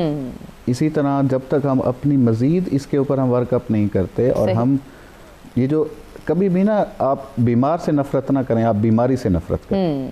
ऐसे ही है। अगर आपने मुकाबला करना है तो बीमार का मुकाबला नहीं करना बल्कि बीमारी का मुकाबला करना है और मिलके करना है। मिलके करना है। आपने SOP का ख्याल रखते हुए अपने उन माशरे के बीमार लोगों का उसी तरह आपने एहतियात करनी है, उसी तरह उनसे आपने मिलना जुलना है कि जिस तरह कोई हम अक्सर हमने देखा है कि हमारी कौम माशाल्लाह इसके अंदर बड़ा पोटेंशियल है जी। बिल्कुल। मुसीबत की घड़ी में हमने 2005 के ज़लज़ले में देखा, हमने जब इस कौम के ऊपर 1965 में हमने देखा, जब इस कौम पे मुश्किल वक्त आया इस कौम ने बड़ा अच्छा मुकाबला किया। बिल्कुल ऐसे ही। तो वाई नॉट कि आज भी हम वही सोच रखें, आज भी हम उनके लिए उसी तरह ही सोचें। अगर मेरी capacity as a health professional मैं कुछ कर सकता हूँ, मैं डायग्नोसिस में उनको मदद कर सकता हूँ, मैं फराहम करूँ। डॉक्टर साहब जो हैं वो अपनी प्रैक्टिस के हवाले से अगर मदद फराहम कर सकते हैं वो करें। एक दुकानदार अगर उन दिनों में थोड़ा सा अपना नफ़ा कम कर दे। अच्छा, फिर जहाँ तक इसमें एक मेरी वैसे एक अपनी सोच और इस पर मैंने बड़ा काम भी किया कि हम जितने भी इसकी इम्यून बूस्टर जो चीज़ें हैं, जैसे इसमें फल फ्रूट हैं या बाकी चीज़ें हैं, अगर उसकी हम एक कैंपेन शुरू करें कि एटलीस्ट हुकूमत उनके लिए एक सब्सिडाइज रेट्स लेके आए, ताकि हमारे जो विटामिन सी, विटामिन डी को डेवलप करने के लिए, विटामिन सी को डेवलप करने के लिए या बाकी वो इस तरह की जो अद्वियात जो कि इम्यून बूस्टर हों, ना कि इसकी क्यूरेटिव मैयर हों बल्कि इसकी प्रिवेंटिव मैयर्स के तौर पे, अगर आप उन चीज़ों को विटामिन सी के साशे पे आप सब्सिडी दे दें, अगर उसका रेट कम हो जाता है सही, तो एक आम इंसान जो आपके नॉन अफोर्डिंग जो कम्युनिटी है वो उसको परचेज कर सकती है, वो ले सकते हैं। और एक एज ए प्रिवेंटिव मेजर के तौर पे इस एंगल पे भी सोचा जा सकता है, जो कि पिछले 1.5 साल से इसके ऊपर कोई वर्क नहीं बिल्कुल नहीं करे। बहुत अच्छी सजेशन आपकी जानिब से आई है। चूँकि विटामिन डी और विटामिन सी का जिक्र हो रहा है तो कुछ इसी से डिस्कशन को आगे बढ़ा लेते हैं। डॉक्टर सादिया, हमने ये देखा कि इसका भी लोगों ने अनड्यू इस्तेमाल शुरू कर दिया। अगर सप्लीमेंट्स इस्तेमाल करने का कहा गया तो एक ख़ास उसकी वो थी कि एक ख़ास टाइप पे आके, एक ख़ास लेवल पे आके आपने इसको इस्तेमाल करना है, उसके अल्टरनेट तो ढूंढे नहीं हमने, सिर्फ सप्लीमेंट्स पे हमने जो है वो तवक्कुल कर लिया कि बस सप्लीमेंट लेंगे तो बच भी सकेंगे, इसी से इलाज भी करेंगे। क्यों ना अच्छा होता है कि हम डॉक्टर से कंसल्ट कर लेते हैं और देखते कि हमें कौन सी खुराक के ज़रिए हम ये सप्लीमेंट्स को रिकवर कर सकते हैं। इन तमाम तर चीज़ों को, विटामिन डी लेवल की बात कर ली जाए, सी की बात कर ली जाए, ओवरऑल अगर जो है मल्टीविटामिन का इंटेक तो हमने बढ़ा दिया, ये नहीं देखा कि खुराक के ज़रिए इसको कैसे बेहतर बनाना है। और ये इंटेक जो अनड्यू इंटेक था, इसने भी तो बहुत सारे नुकसान दिए ना। बिल्कुल, हमारे इसी तरह से ये, और मैं पेशेंट को ये बात बता रही होती हूँ कि आपकी कोई भी जो ट्रीटमेंट का अमल है उसमें 3-4 चीज़ें शामिल होती हैं, जैसे कि एक दवाइयाँ हो गई, आपकी अच्छी डाइट हो गई, एक्सरसाइज हो गई, पानी का इस्तेमाल ज़्यादा हो गया। हमारे यहाँ ये कॉन्सेप्ट पाया जाता है कि अच्छा ज़रा सा मसल में दर्द हो गया तो अच्छा हम केमिस्ट पे जाते हैं, कोई टीका या कुछ चीज़ लेके पी लेते हैं, वो ठीक हो जाएगा। मैं अपनी पब्लिक को इस चीज़ से डिस्करेज करूँगी। ऐसा करना आपकी सेहत के लिए नुकसानदेह हो सकता है, क्योंकि बहुत दफ़ा मेरे पास पेशेंट ऐसे भी आए जो कि विटामिन डी टॉक्सिसिटी के साथ आए कि उनके विटामिन डी लेवल्स 100-150 बहुत हाई रेंज पे जा चुके थे। उनसे पूछा गया तो उन्होंने कहा जी हम तो हर हफ्ते या दूसरे दिन लगातार वो इस्तेमाल कर रहे हैं। यहाँ पे मैं अपने लोगों को इनकरेज करूँगी, जैसे अभी हम बात कर रहे थे कि इम्यून बूस्ट डाइट जो होती है उसका इस्तेमाल करें, और ये कोई इतना महंगा खर्चा नहीं है, सिर्फ तरीके से इस्तेमाल करना है। जैसे कि हमारी डेयरी दूध प्रोडक्ट्स हैं, दूध दही से बनी हुई प्रोडक्ट्स हैं, फल फ्रूट हैं, अल्लाह ताला ने हमें बहुत नवाजा है जी, हमारे मुल्क में हर किस्म का फ्रूट और फल हर चीज़ अवेलेबल है, आप उनका इस्तेमाल ज़्यादा करें, अपनी डाइट को बैलेंस तरीके से लेके जाएं। यहाँ पे मैं ज़रूर बात करना चाहूँगी, ये पोस्ट कोविड फिटीग या थकावट एक बीमारी जो है मैं अक्सर लोगों में, पेशेंट्स में देख रही हूँ। अमूमी तौर पे ये कोविड के इन्फेक्शन के 4 से 6 हफ्ते के बाद आती है, और जिनको इन्फेक्शन नहीं उनमें भी आ रही है। उसकी रीज़न ये है कि 1 साल से लोग घरों में बैठे हैं, सनलाइट नहीं ली, एक्सरसाइज नहीं की, तो एक फटीग और थकावट, और पेशेंट ये कहते हैं कि कोई एनर्जी लेवल हमारे अंदर नहीं आ रहा, कुछ काम नहीं किया जा रहा, हम फ्रेश नहीं हो रहे हैं। इसी तरह मल्टीपल पेन्स हैं, जैसे कमर की दर्द है, मोरों की दर्द है, गर्दन की दर्द है। अब अगेन ये वही चीज़ें हैं जो कि सिंपल चीज़ों को ठीक करके इनको बेहतर किया जा सकता है। अगेन मेरा मशवरा लोगों से होगा कि खुद से कोई दवाई मत खाएं, ये आपके लिए नुकसानदेह हो सकती है। इस टाइप की कोई पेन्स, थकावट, कमज़ोरी आपको कोविड के दिनों में महसूस हो रही है तो प्लीज़ एक डॉक्टर, ख़ासतौर पे एक रूमेटोलॉजिस्ट जो कि हड्डियों और जोड़ों का स्पेशलिस्ट होता है, उससे ज़रूर रब्ता करें। ये ट्रीटेबल है और ये दवाइयों से इंशाल्लाह रिकवर कर जाएगी। लेकिन अगेन बात याद रखिएगा, दवाइयाँ, डाइट, एक्सरसाइज, ये सब चीज़ें मिल के आपको अच्छा करती हैं। बिल्कुल, कोई एक चीज़ हरगिज़ आपको जो है वो नहीं ठीक कर सकेगी, बल्कि सब चीज़ों का कॉम्बिनेशन, और ख़ास तौर पे अपनी सोच को पॉजिटिव रखना है। सोच अच्छी होगी तो यकीनन हमारी सेहत भी अच्छी होगी, और सेहत अच्छी होगी तो हम इस माशरे की तरक्की में अपना किरदार अदा कर सकेंगे। मज़ीद डिस्कशन के सिलसिले को आगे बढ़ाएंगे, एक ब्रेक की जाने बढ़ने, ब्रेक से वापस आते हैं, कंटिन्यू करते हैं।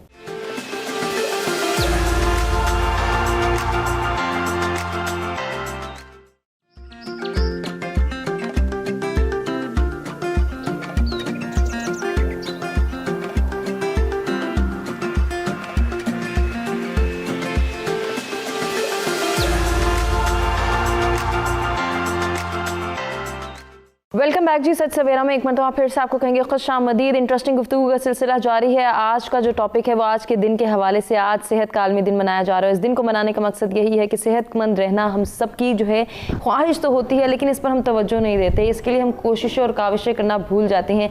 किस तरह से जो है वो हम कोशिश कर सकते हैं और कोशिश के ज़रिए एक बेहतर और सेहतमंद दुनिया की तामीर में अपना किरदार अदा कर सकते हैं। यही हमारी थीम है, यही हमारा मकसद है, यही हमारी जो है वो सोच होनी चाहिए कि हम सेहतमंद रहना सीखें, सेहतमंद माशरे की डेवलपमेंट में अपना किरदार अदा करें। कैसे कर सकते हैं, इस पर बात करें अपने मेहमानों से। हमारे साथ स्टूडियोज़ में मौजूद हैं जी डॉक्टर उस्मान बलोच साहब, डॉक्टर राशिद जहांगीर और डॉक्टर सादिया रियाज, जिनसे सेहत से मुतालिक हम गुफ्तगू कर रहे हैं। कोविड के हवाले से बात हो रही है, पोस्ट कोविड जो हमारी मसाइल नज़र आ रहे हैं बहुत सारे लोगों में, उसको ट्रीट किस तरह से किया जा सकता है, उसके लिए सोच का क्या किरदार है, उस पर बात हो रही है। और ओवरऑल सोसाइटी की सेहत के लिए हमने कितना कंसर्न होना है, किस तरह से लोगों को गाइड करना है, अपने बच्चों की सेहत का कैसे ख्याल रखना है, नौजवानों की सेहतमंद होना कितना ज़रूरी है, इस पर भी हम इन डिटेल गुफ्तगू करेंगे अपने तीनों मेहमानों से। डॉक्टर उस्मान, जैसे कि ब्रेक पे जाने से पहले बड़ी अच्छी बात हुई थी डॉक्टर सादिया से कि हम हर चीज़ को जो है वो ब्लेम करना शुरू हो जाते हैं। अच्छा, इस डॉक्टर ने मुझे तो अच्छी दवाई नहीं दी, फ़लाँ को दी थी, वो जल्दी से रिकवर हो गया, मैंने तो अच्छी डाइट ली है लेकिन मैंने मेडिसिन नहीं ली, मैं रिकवर हो गया, अब तुम सब भी यही करो। कुछ ऐसी चीज़ें हैं जो कि सिर्फ हम खुद से एसोसिएट करते हैं या सिर्फ दूसरों से एसोसिएट कर देते हैं। कॉम्बिनेशन की तरफ हम नहीं जाते कि हमें अच्छी डाइट की तरफ भी जाना है, एक बैलेंस्ड वे में अपनी रूटीन को भी मैनेज करना है, मेडिसिन भी लेनी है, डॉक्टर से कंसल्टेशन भी करनी है और ओवरऑल सोच को भी तब्दील करना है। हम किसी एक को चुन लेते हैं और फिर ब्लेम सब पे डाल देते हैं कि नहीं मुझे तो फ़ायदा नहीं हुआ, मेरा तो नुकसान ही नुकसान है, मुझे शायद ठीक नहीं मिला, किस्मत का वो जो है वो हमारे यहाँ एक बहुत ज़्यादा रोना रोया जाता है। बहुत सारी चीज़ें जिनसे हमें अब बाहर निकलना है। स्पेशली अगर हम नौजवानों के हवाले से बात करते हैं, जिनको जितना मर्जी बताया जाए, जितना मर्जी उनको कहा जाए कि वो SOPs का ध्यान रखें, वो अपनी सेहत का ख्याल रखें, वो नहीं रखते। वो कहते हैं जब होगा तो देखा जाएगा। इस रुझान को कैसे देखते हैं? देखिए जी, वो किसी शायर ने कहा था, शहर आशोब में आंखें ही नहीं हैं काफ़ी, उल्टा लटकोगे तो फिर सीधा दिखाई देगा।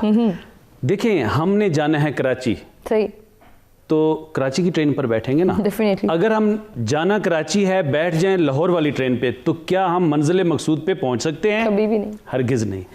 अब सेहत के हवाले से सीधी मैं अक्सर ये मिसाल देता हूँ कि देखिए, जो ही सेहत का ख्याल आता है फ़ौरन हॉस्पिटल, डॉक्टर, गोलियाँ, दवाएं, एक्सरे मशीन और अल्ट्रासाउंड और फलां, और सेहत का तस्वुर जो ही आता है ये कंसेप्ट डेवलप हो जाता है।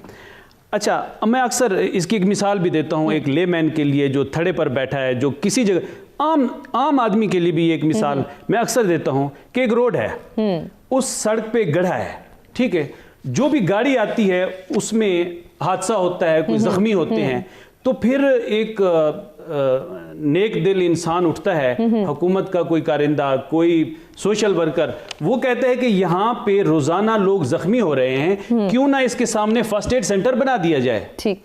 एक और आता है, वो कहता है यार यहाँ पे सर पे भी चोट लगती है, एक्सरे मशीन भी होनी चाहिए। एक कहता है कि नहीं, थोड़े से 4-5 बेड का इजाफा किया जाए क्योंकि यहाँ पे बंदे ज्यादा हादसात हो रहे हैं। हमें करना क्या है? हमें उस गड्ढे को बंद करना है। बिल्कुल। लेकिन हम क्या करते हैं, अस्पतालों का भाई यहाँ पे एक मेडिकल स्टोर भी होना चाहिए, बिजनेस बिजनेस बिजनेस। सेहत का रास्ता क्या है? सेहत का रास्ता यह है कि उस गड्ढे को बंद किया जाए। मैं आपको एक छोटी सी मिसाल देता हूँ। मैं चूंकि हम यहाँ शहर में बैठे हैं, देहातों का तो तस्वर नहीं है ना, हम यहाँ पे बैठ कर हम न्यूट्रिशन की भी बात कर सकते हैं। डॉक्टर साहब की बहुत अच्छी बात थी कि फ्रूट्स के ऊपर जो है सब्सिडी दी जाए, इससे अच्छी बात और कोई नहीं हो सकती। अच्छा, लेकिन फ्रूट्स और न्यूट्रिशन और सप्लीमेंट्स अपनी जगह पे, आप यकीन करें हमारे इलाकों में लोग 2 वक्त की रोटी नहीं पूरी कर सकते, आटे के लिए मारे मारे फिर रहे हैं। इवन पैसे हैं, आटे में लाइनें लगी हुई हैं। क्या मतलब हमें देखने वाले क्यों नहीं देख रहे इस बात को कि लोग बुनियादी जरूरत आटे के लिए तंग है। कल मैं अपना ब्लू एरिया से गुजर रहा था, वहां पे एक गाड़ी आई, उसने कुछ देगें रखी, और जो वो लाइन थी ब्लू एरिया के सेंटर में ग्रीन बेल्ट पे, इतनी बड़ी लाइन थी लोगों की, एक रोटी और थोड़ा सा सालन। यकीन करें, मांगते हुए ईगो जो है, इज्जत नफ्स मजरू होती है। अच्छा, उसमें मैंने देखा बड़े अप टू डेट लोग भी खड़े थे, अच्छे कपड़े, अच्छा लिबास भी पहना हुआ था, जिसको हम सफेद पोश कह सकते हैं, लेकिन वो एक वक्त की रोटी नहीं खा सकते।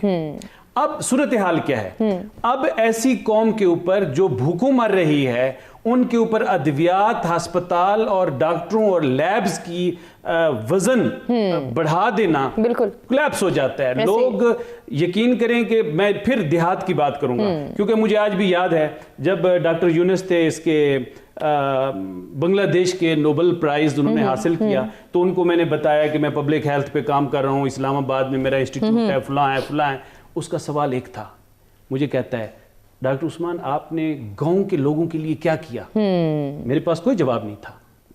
अक्सरियत हमारी आबादी गांव में रहती है, और गांव वाले थाना कचहरी की परेशानियों से निकले, आटे रोटी की परेशानियों से निकले, सरदारी सिस्टम से। ये पब्लिक हेल्थ है जिसकी मैं डिस्कस करता हूं, सोशल समाज, जिस तरह डॉक्टर साहब ने इंसाफ की बात की, अदल की बात की, ये सेहत से रिलेटेड है सारा। ऐसा ही है, सेहतमंद माशरे की तश्कील में ये चीजें, सेहतमंद माशरे की तश्कील, इसका हल ये है कि हमें सिमत ठीक करनी है। अगर सिमत हम ठीक नहीं करेंगे तो फिर हम गड्ढे के साथ, गड्ढे को बंद करने की बजाय, मैं आपको एक मिसाल देता हूं, यहां पे मैं इस्लामाबाद की पिंडी की मिसाल दूंगा।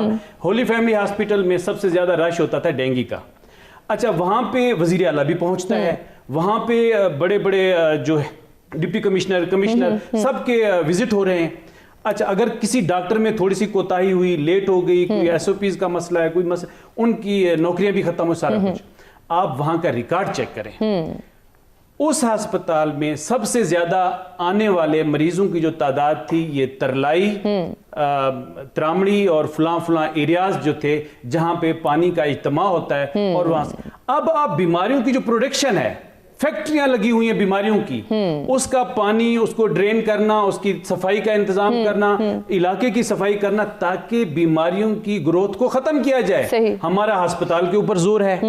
अब ये तस्वुर, ये गड्ढा बंद करना, इसके लिए पॉलिसी बनाना किसका काम है? यकीनन हुकूमतें करेंगी, हमारे MNAs MPs इस तरफ तवज्जो देंगे, पॉलिसी मेकर इस तरफ तवज्जो देंगे, तब जाके हम सेहतमंद मुआशरे की तश्कील कर सकते हैं। वरना ये हमारे प्रोग्राम भी चले। और इसके साथ साथ हमें जो है वो लोगों को भी अवेयर करना है कि वो अपनी हेल्थ के हवाले से कंसर्न भी हों, वो तमाम तर डिमांड्स करें, वो तमाम तर चीज़ों के लिए आवाज़ उठाएं कि जो उनका बुनियादी हक है। हमारे यहाँ इधर भी इग्नोरेंस नज़र आती है, हम कहते हैं ठीक है सेहत ख़राब होगी तो देखी जाएगी, नौजवान तो बहुत पीछे रह गए। मैं एक छोटी सी मिसाल दूंगा, सॉरी मैंने इंटरप्ट किया, छोटी सी यानी कंज्यूमर राइट्स की बात है, कंज्यूमर राइट्स की बात है।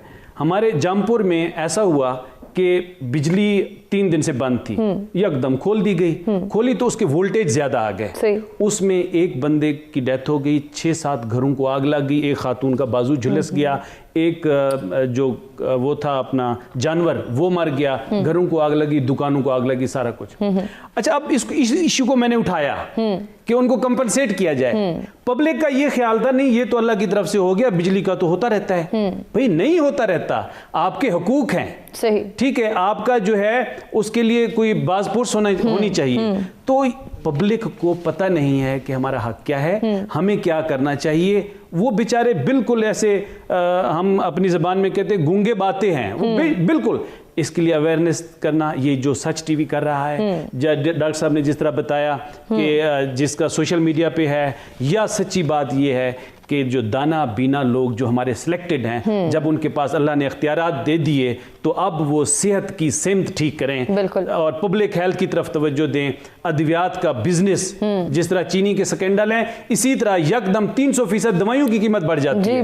अस्पतालों वाले गाड़ियों पर गाड़ियां लेते जा रहे हैं, मेडिकल स्टोर वाले एक ही जगह 8 खोल लेते हैं, लैब्स हैं एक जगह 10 का मालिक बन जाता है, लेकिन अवाम रोज बरोज। अच्छा, ये चीज़ भी बहुत ज़्यादा जो है वो हमें पिछले सेशन में नज़र आई डॉक्टर राशिद, इसके ऊपर भी मैं चाहूँगी कि आप ज़रूर कमेंट करें कि जैसे ही किसी डॉक्टर ने एक प्रिस्क्राइब की दवा, वो दवा सबने इस्तेमाल करना शुरू कर दी और अनड्यू उसका जो है वो स्टोरेज भी शुरू कर दिया और फिर उसकी शॉर्टेज दिखाई दी। जो असल हकदार था वो महरूम रह गया, बाकी सबके घरों में मौजूद थी वो दवाई।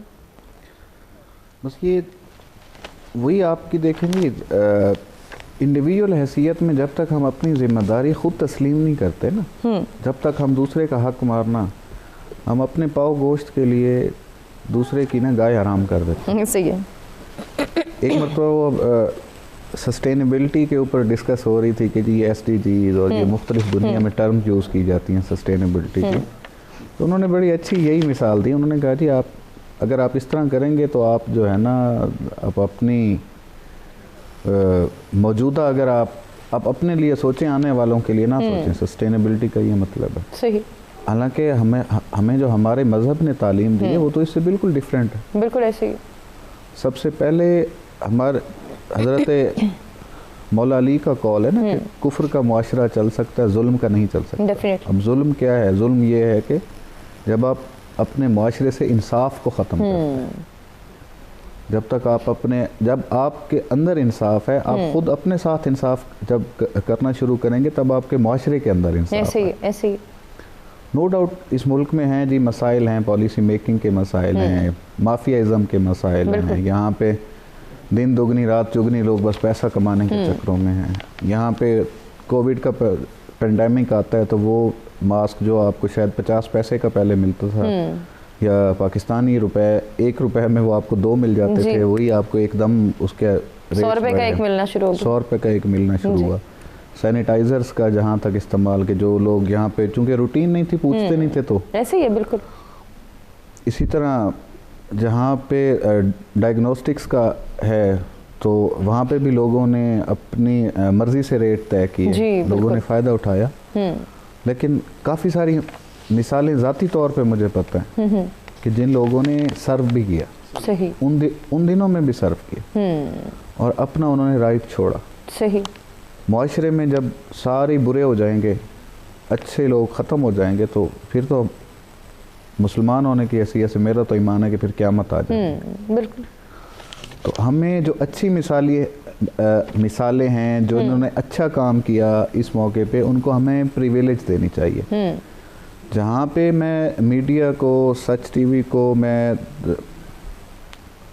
अप्रिशिएट करूँगा कि इन्होंने रेगुलरली कोविड-19 के मौके पे इन्होंने अवेयरनेस प्रोग्राम चलाए, बाकी मीडिया हाउसेस ने इसमें बड़ा अच्छा किरदार अदा किया। वहाँ पे एक शिकवा भी है। वो शिकवा ये है कि जिन लोगों ने इस पेंडेमिक में कुर्बानियाँ दी उनको वो प्रिविलेज नहीं मिली। क्योंकि देखें, बॉर्डर पे लड़ने वाले को तो शायद हम 2 दिन तक या 3 दिन तक हम प्रिविलेज देते हैं। नो डाउट वो हमारे भाई हैं और हमें ज़ाती तौर पे वो हमारी हिफाजत कर रहे हैं, हमें सलूट है। तो जिन लोगों ने इसमें अपनी कुर्बानियाँ दी हैं तो उनको भी हल्का सा उनको कोई बिल्कुल, हमने उनको वक्तन फ़वक्तन बहुत जो है वो सलाम भी पेश किया, ट्रिब्यूट भी पेश किया, उनकी खिदमात को सराहा भी। और आज भी हम ट्रिब्यूट पेश करते हैं अपने तमाम तर डिफेंडर्स को, अपने तमाम तर फ्रंट लाइनर्स को, जिन्होंने अपनी जानों के नजराने भी पेश किए, जिन्होंने अपनी जानों की परवाह किए बगैर हमारी हिफाजत के लिए खिदमात भी सर अंजाम दी। मजीद कंटिन्यू करेंगे डिस्कशन को, एक ब्रेक की जानिब बड़े, ब्रेक से वापस आते हैं, आगे बढ़ाते हैं।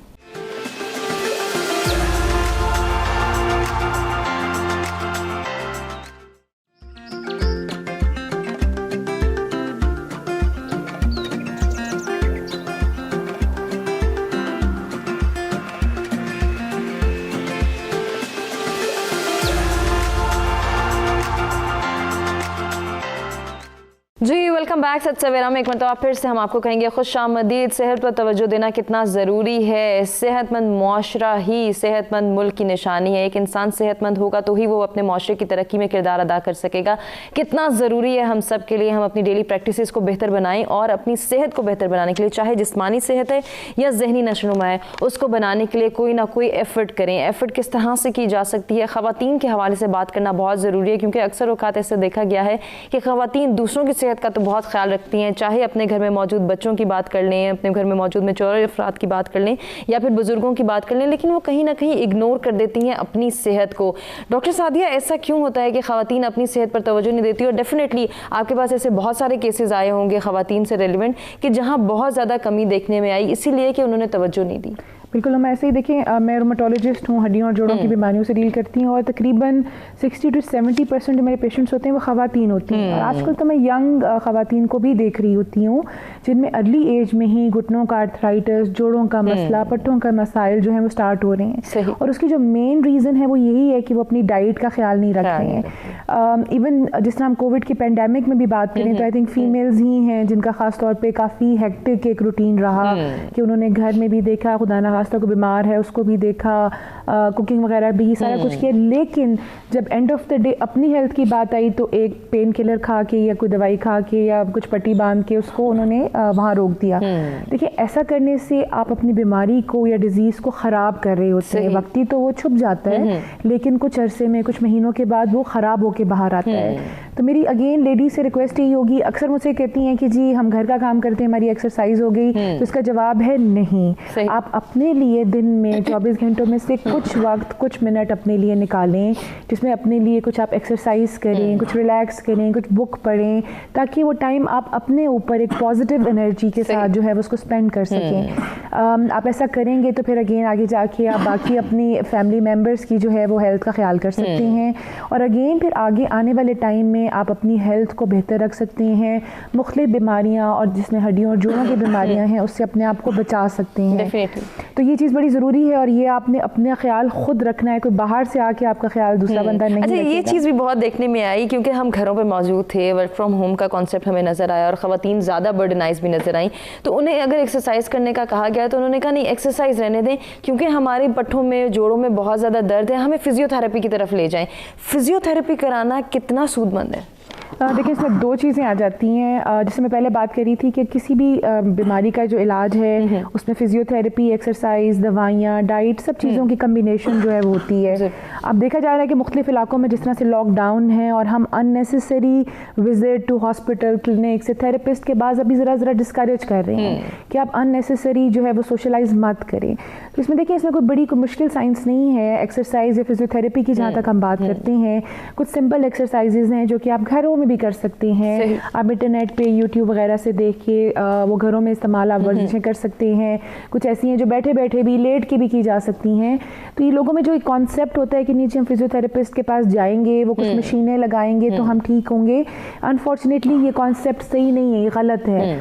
सिर्फ इसका एक सिंपल सा जो है मकसद है वो ये है कि आपने उस पट्टे की, उस जोड़ की हरकत करनी है ताकि वो मजबूत हो जाए, और वो आप कहीं पे भी बैठ के कर सकते हैं, घर में कर सकते हैं, बाहर कहीं पार्क वगैरह में जाके आप कुछ वॉक कर सकते हैं। तो सिंपल चीज़ों से भी आप कर सकते हैं, ज़रूरी नहीं है कि आप एक्स्ट्रा पैसे खर्चे करें। सही, बिल्कुल doctor Sadia, post Covid issues की अगर बात की जाए तो उसमें बैक एक बहुत ज़्यादा देखने में आ रहा है, जोड़ों का दर्द बहुत ज़्यादा सुनने में आ रहा है। इसके लिए क्या ट्रीटमेंट है? अगर घर पे देखने वाले जो इस वक्त अफराद देख रहे हैं, जो ख़वातीन देख रही हैं, वो कौन सी प्रैक्टिस ऐसी करें कि उसमें थोड़ा सा रिलीफ हो जाए? बिल्कुल, हमारा WHO ने भी इस चीज़ को रिकग्नाइज़ किया है कि पोस्ट कोविड मसल पेन्स, जोड़ों की दर्दें ये काफ़ी कॉमनली देखी जा रही हैं, और ये आमतौर पे 4 से 6 हफ्ते के बाद स्टार्ट होती हैं और अप टू 6 मंथ्स भी ये चल रही हैं कि कोविड की सारे कॉम्प्लिकेशन जो है हड्डियों और जोड़ों की, ये बिल्कुल देखी जा रही है। इसमें देखें 2-3 चीज़ों का हमें ख्याल रखना पड़ेगा। जैसे हम बात कर रहे थे, सबसे पहले तो मेक श्योर करें कि आपकी vitamin D, calcium, vitamin C, जो आपके बॉडी के एक बेसिक विटामिन्स हैं, जैसे आयरन है, चीज़ें हैं, ये आपकी पूरी हैं। मैं प्रेफरेंस दूंगी कि आप डाइट के ज़रिए उसको पूरा करें, लेकिन अगर आप ऐसे पेशेंट हैं कि आप बहुत ज़्यादा डाइट उस हवाले से नहीं ले पा रहे हैं, तो फिर यकीनन सप्लीमेंट्स का सहारा आप लें, ताकि आपकी बॉडी में ये सारे मादनियात पूरे हों और आपको इस बीमारी से, इस कोविड की बीमारी से जो पोस्ट कोविड कॉम्प्लिकेशंस हैं, उसकी हीलिंग में आपको हेल्प कर सके। सेकंड चीज़ की जहाँ तक हम बात करेंगे वो यही आ जाती है कि सिर्फ दवाइयों पे हमने जो है वो नहीं इन्हिसार करना, हमने फिर अपनी बॉडी को उस प्री कोविड या कोविड से पहले वाली कंडीशन में लेके आना है। और यहाँ पे हुमा अगेन एक्सरसाइज का बहुत अहम रोल है। जैसे कि मैं भी बात कर रही थी कि ज़रूरी नहीं कि आप बाहर आप बहुत जाएं और कहीं जाके एक्सरसाइज कराएं। आप घर में, घर के अंदर अपने कोई खुली जगह है वहाँ पे simple walk, simple jogging, simple exercises से भी उन पट्टों की दर्द को बेहतर कर सकते हैं। सही। इसके अलावा कुछ ऐसी चीज़ें हैं जैसे कि पॉस्चर करेक्शन, ये बड़ी ज़रूरी है।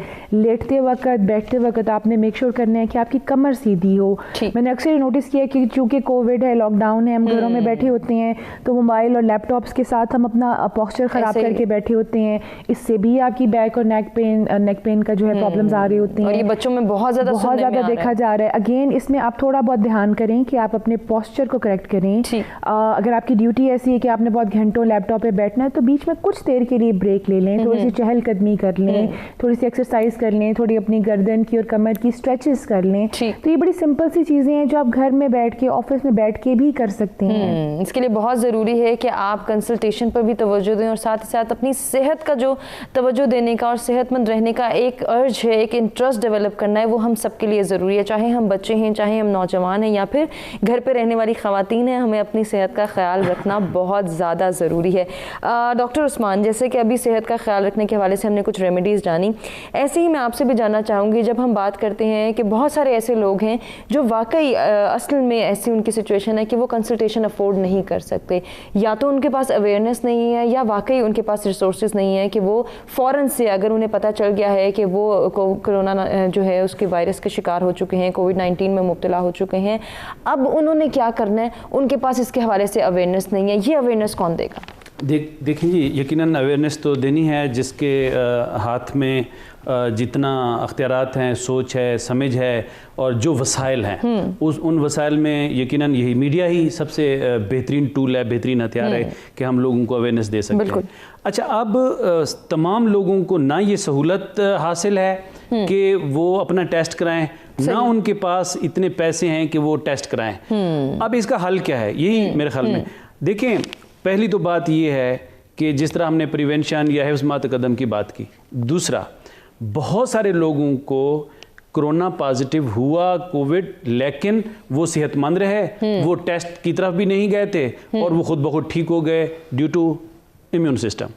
अब अगर वो किसी किस्म की सिम्टम अपने अंदर देखते हैं तो बेहतरीन हाल तो यही है कि यकीनन वो डॉक्टर तक भी पहुँचें, लैब की तरफ भी जाएं। ये तो आइडियल है जो अफोर्ड कर सकते हैं। जो नहीं कर सकते उनका बेहतरीन तरीका यही है कि वो अपने आप को अलग कर लें, अपना जो मेल मिलाप है उसको ख़त्म कर लें, एहतियात करें, सिवाय एहतियात के और कुछ नहीं। और दूसरा, सवार करने की, दिमाग के ऊपर सवार करने की ज़रूरत नहीं है कि मुझे कुछ हो गया तो अब, बल्कि हमने आगाज़ में ये भी देखा था कि जब तक टेस्ट नहीं हुआ पेशेंट ठीक था, जब उसे आगे रिपोर्ट दी कि जी तुम्हारा टेस्ट पॉजिटिव है, आगाज़ में जब कोरोना नया नया इस तरह का इशू और खौफ पैदा हो चुका था, तो कई वाक़यात ऐसे हमारे सामने आए कि टेस्ट की रिपोर्ट आने के बाद कि आप कोरोना पॉजिटिव हैं, उस बेचारे की डेथ हो गई। जी। बात हुई फिर खौफ की आगे। अब ये है कि खौफ नहीं करना, डरना वरना किसी से नहीं है, चाहे वो बीमारी है या किसी किस्म की कोई मुसीबत है, डरना नहीं है।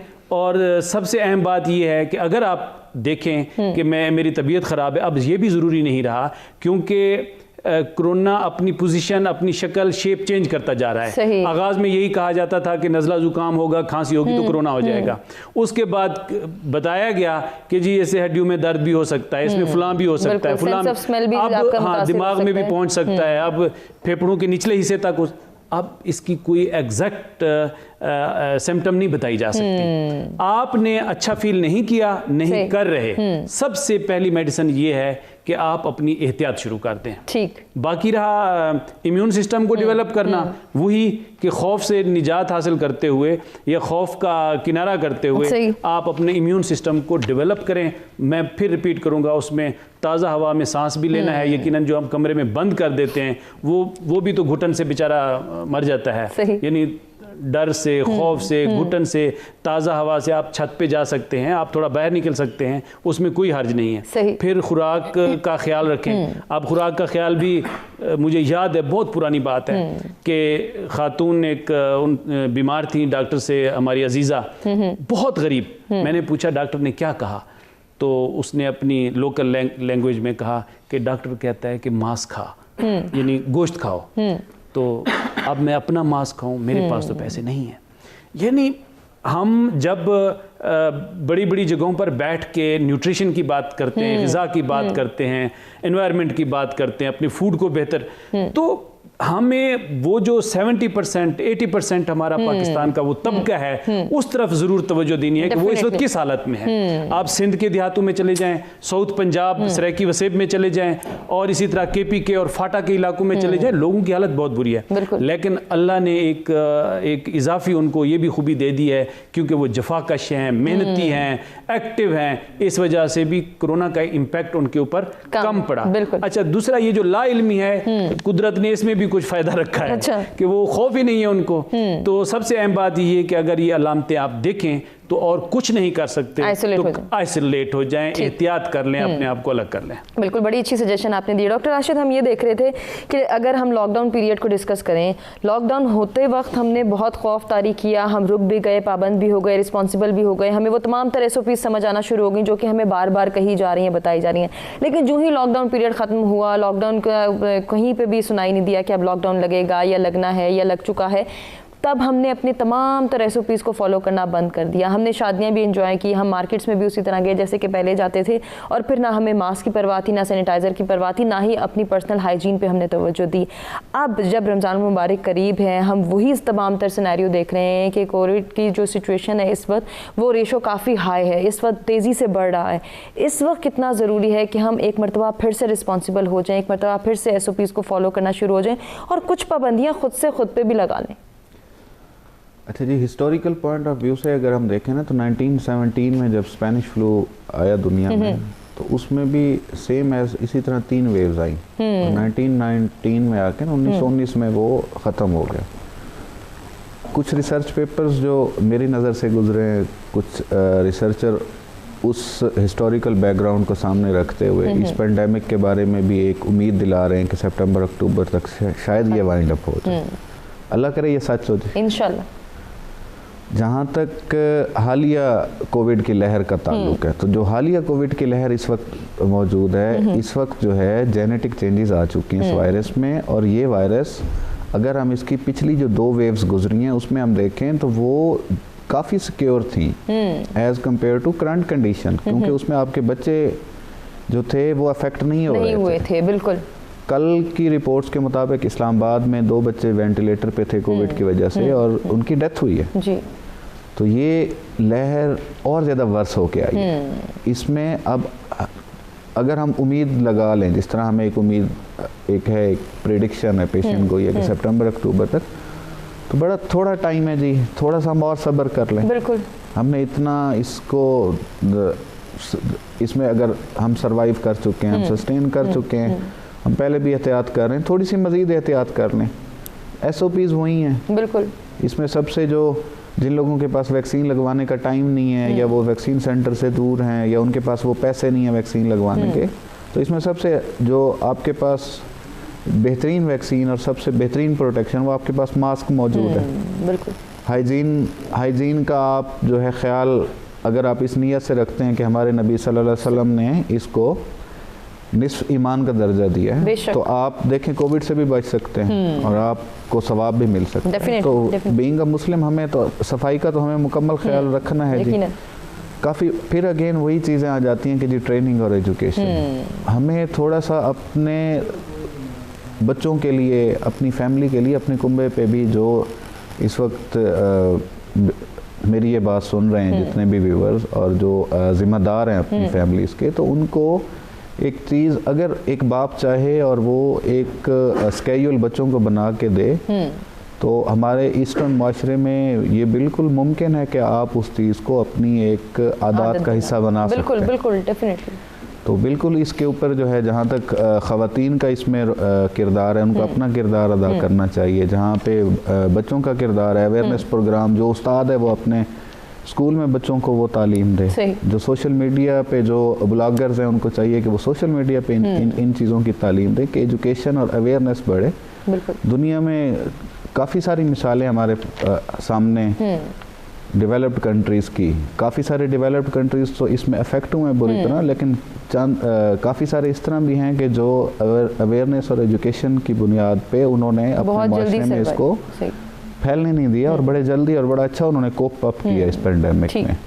तो हमें वो मिसालें सामने रखनी चाहिए जी, और हमें बिल्कुल इसके ऊपर अवेयरनेस एक मज़ीद हमें फैलानी चाहिए। और इसके जो जितने भी इफ़ेक्ट्स हैं, जो नेगेटिव इफ़ेक्ट्स हैं, उनसे बाले ताक रहते हुए हमें पॉजिटिविटी की तरफ भी देखना चाहिए। बिल्कुल देखना चाहिए। कैसे देख सकते हैं, कौन से रूटीन्स को अपनी जो है वो बैलेंस करने के लिए हमने एसेंशियल शामिल करने हैं, किन नेगेटिविटीज़ को बाहर फेंकना है, इसके लिए हमें कितना जो है वो एफर्ट करना है, कौन से स्टेप्स फॉलो करने हैं, कौन से फंडामेंटल रूल्स हैं, कौन सी SOPs ऐसी हैं जो कि हमने हर हाल में फॉलो करनी है। इस पर मज़ीद भी गुफ्तगू के सिलसिले को आगे बढ़ाएंगे। अपने तीनों मेहमानों से बात करेंगे कुछ सोल्यूशंस और सजेशंस के हवाले से। एक ब्रेक की जाने बड़े, ब्रेक से वापस आते कंटिन्यू करते हैं।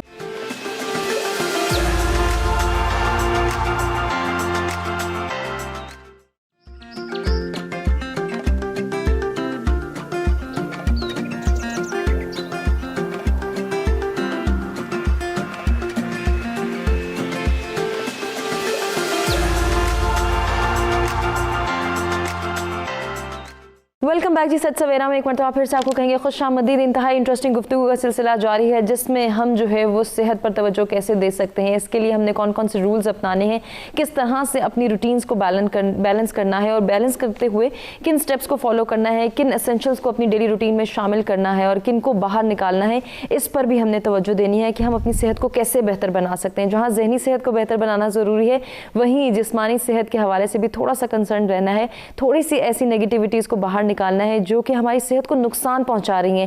शायद अभी तो हमें नहीं महसूस हो रहा, या अभी हम उस पर इस तरह से तवज्जो नहीं दे पा रहे, लेकिन आने वाला वक्त कितना अलार्मिंग है, किस तरह से अलर्ट रहना है हमें, और कितना ज़रूरी है कि अभी से प्रिवेंशन को अपना लें, अभी से प्रिकॉशंस इख्तियार कर लें, ताकि आने वाले वक्त में खुदा न खास्ता अगर हम किसी मर्ज़ में मुब्तला भी होते हैं तो हमारी सेहत को उतना नुकसान ना पहुँचे जितना कि पहुँच सकता है अगर हम यही नेग्लिजेंस, यही इग्नोरेंस अपनाए हुए रहेंगे।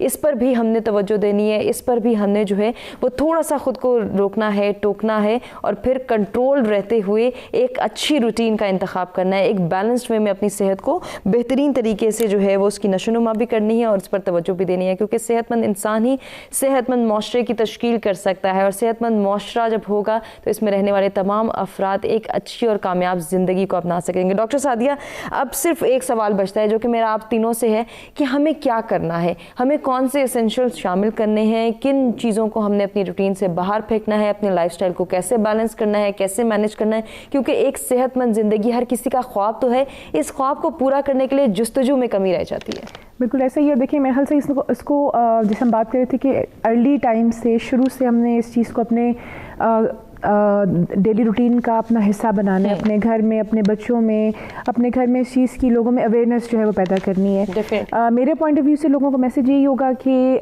खुदा न खास्ता अगर आप किसी बीमारी का शिकार हो चुके हैं, कोई ऐसा मसला है, तो प्लीज़ डॉक्टर की हिदायत को ज़रूर फॉलो करें, ठीक है।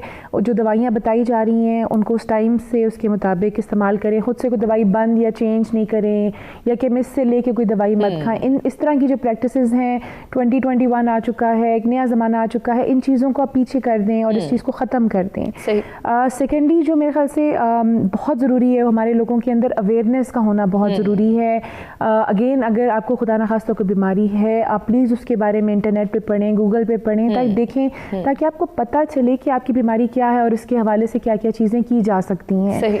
जो भी सोर्स आप सिलेक्ट करें, कोशिश करें कि वो सोर्स एक ऑथेंटिक सोर्स हो, ऑथेंटिक वेबसाइट हो, डॉक्टर हो, जो भी बंदा है, ताकि आपके पास जो इन्फॉर्मेशन आ रही है वो सही इन्फॉर्मेशन आ रही है। आप किसी गलत इन्फॉर्मेशन में कोई गलत मशवरा जो है वो नहीं ले रहे हैं। और जैसे कि मैं अपने पेशेंट्स को हड्डियों और जोड़ों के हवाले से बार बार यही मशवरा दे रही हूँ इस कोविड की पेंडेमिक में, और ये वर्ल्ड हेल्थ डे के हवाले से भी, कि प्लीज़ अपनी डाइट का ख्याल रखें, अपने डेली रूटीन में कुछ एक्सरसाइज, कोई चहलकदमी को ज़रूर हिस्सा बनाएं, अपनी डाइट को बेहतर करें। ये बड़ी बेसिक सी चीज़ें, यकीन करें कि इन चीज़ों पे इतना खर्चा नहीं होगा। खुदा न खास्ता बीमार हो जाते हैं और फिर आपको दवाइयाँ इस्तेमाल करनी पड़ती हैं, तो ज़्यादा महंगा खर्चा होता है। तो आप यहाँ से ही बिल्कुल बेसिक सतह से अपनी हेल्थ का ख्याल रखना शुरू करें। शुरू में थोड़ा सा मुश्किल होगा, लेकिन आहिस्ता आहिस्ता आपकी एक रूटीन बनना शुरू हो जाएगी और फिर आप रूटीन में ये काम करेंगे। जैसे फॉर एग्जाम्पल अभी कोविड से पहले हमें हाथ धोने की और मास्क पहनने की शायद इतनी आदत नहीं थी, लेकिन इस साल के अंदर हमारी अब इतनी आदत पड़ गई है कि हम बड़े कॉन्शियस हो गए हैं कि मास्क हमारे पास हो,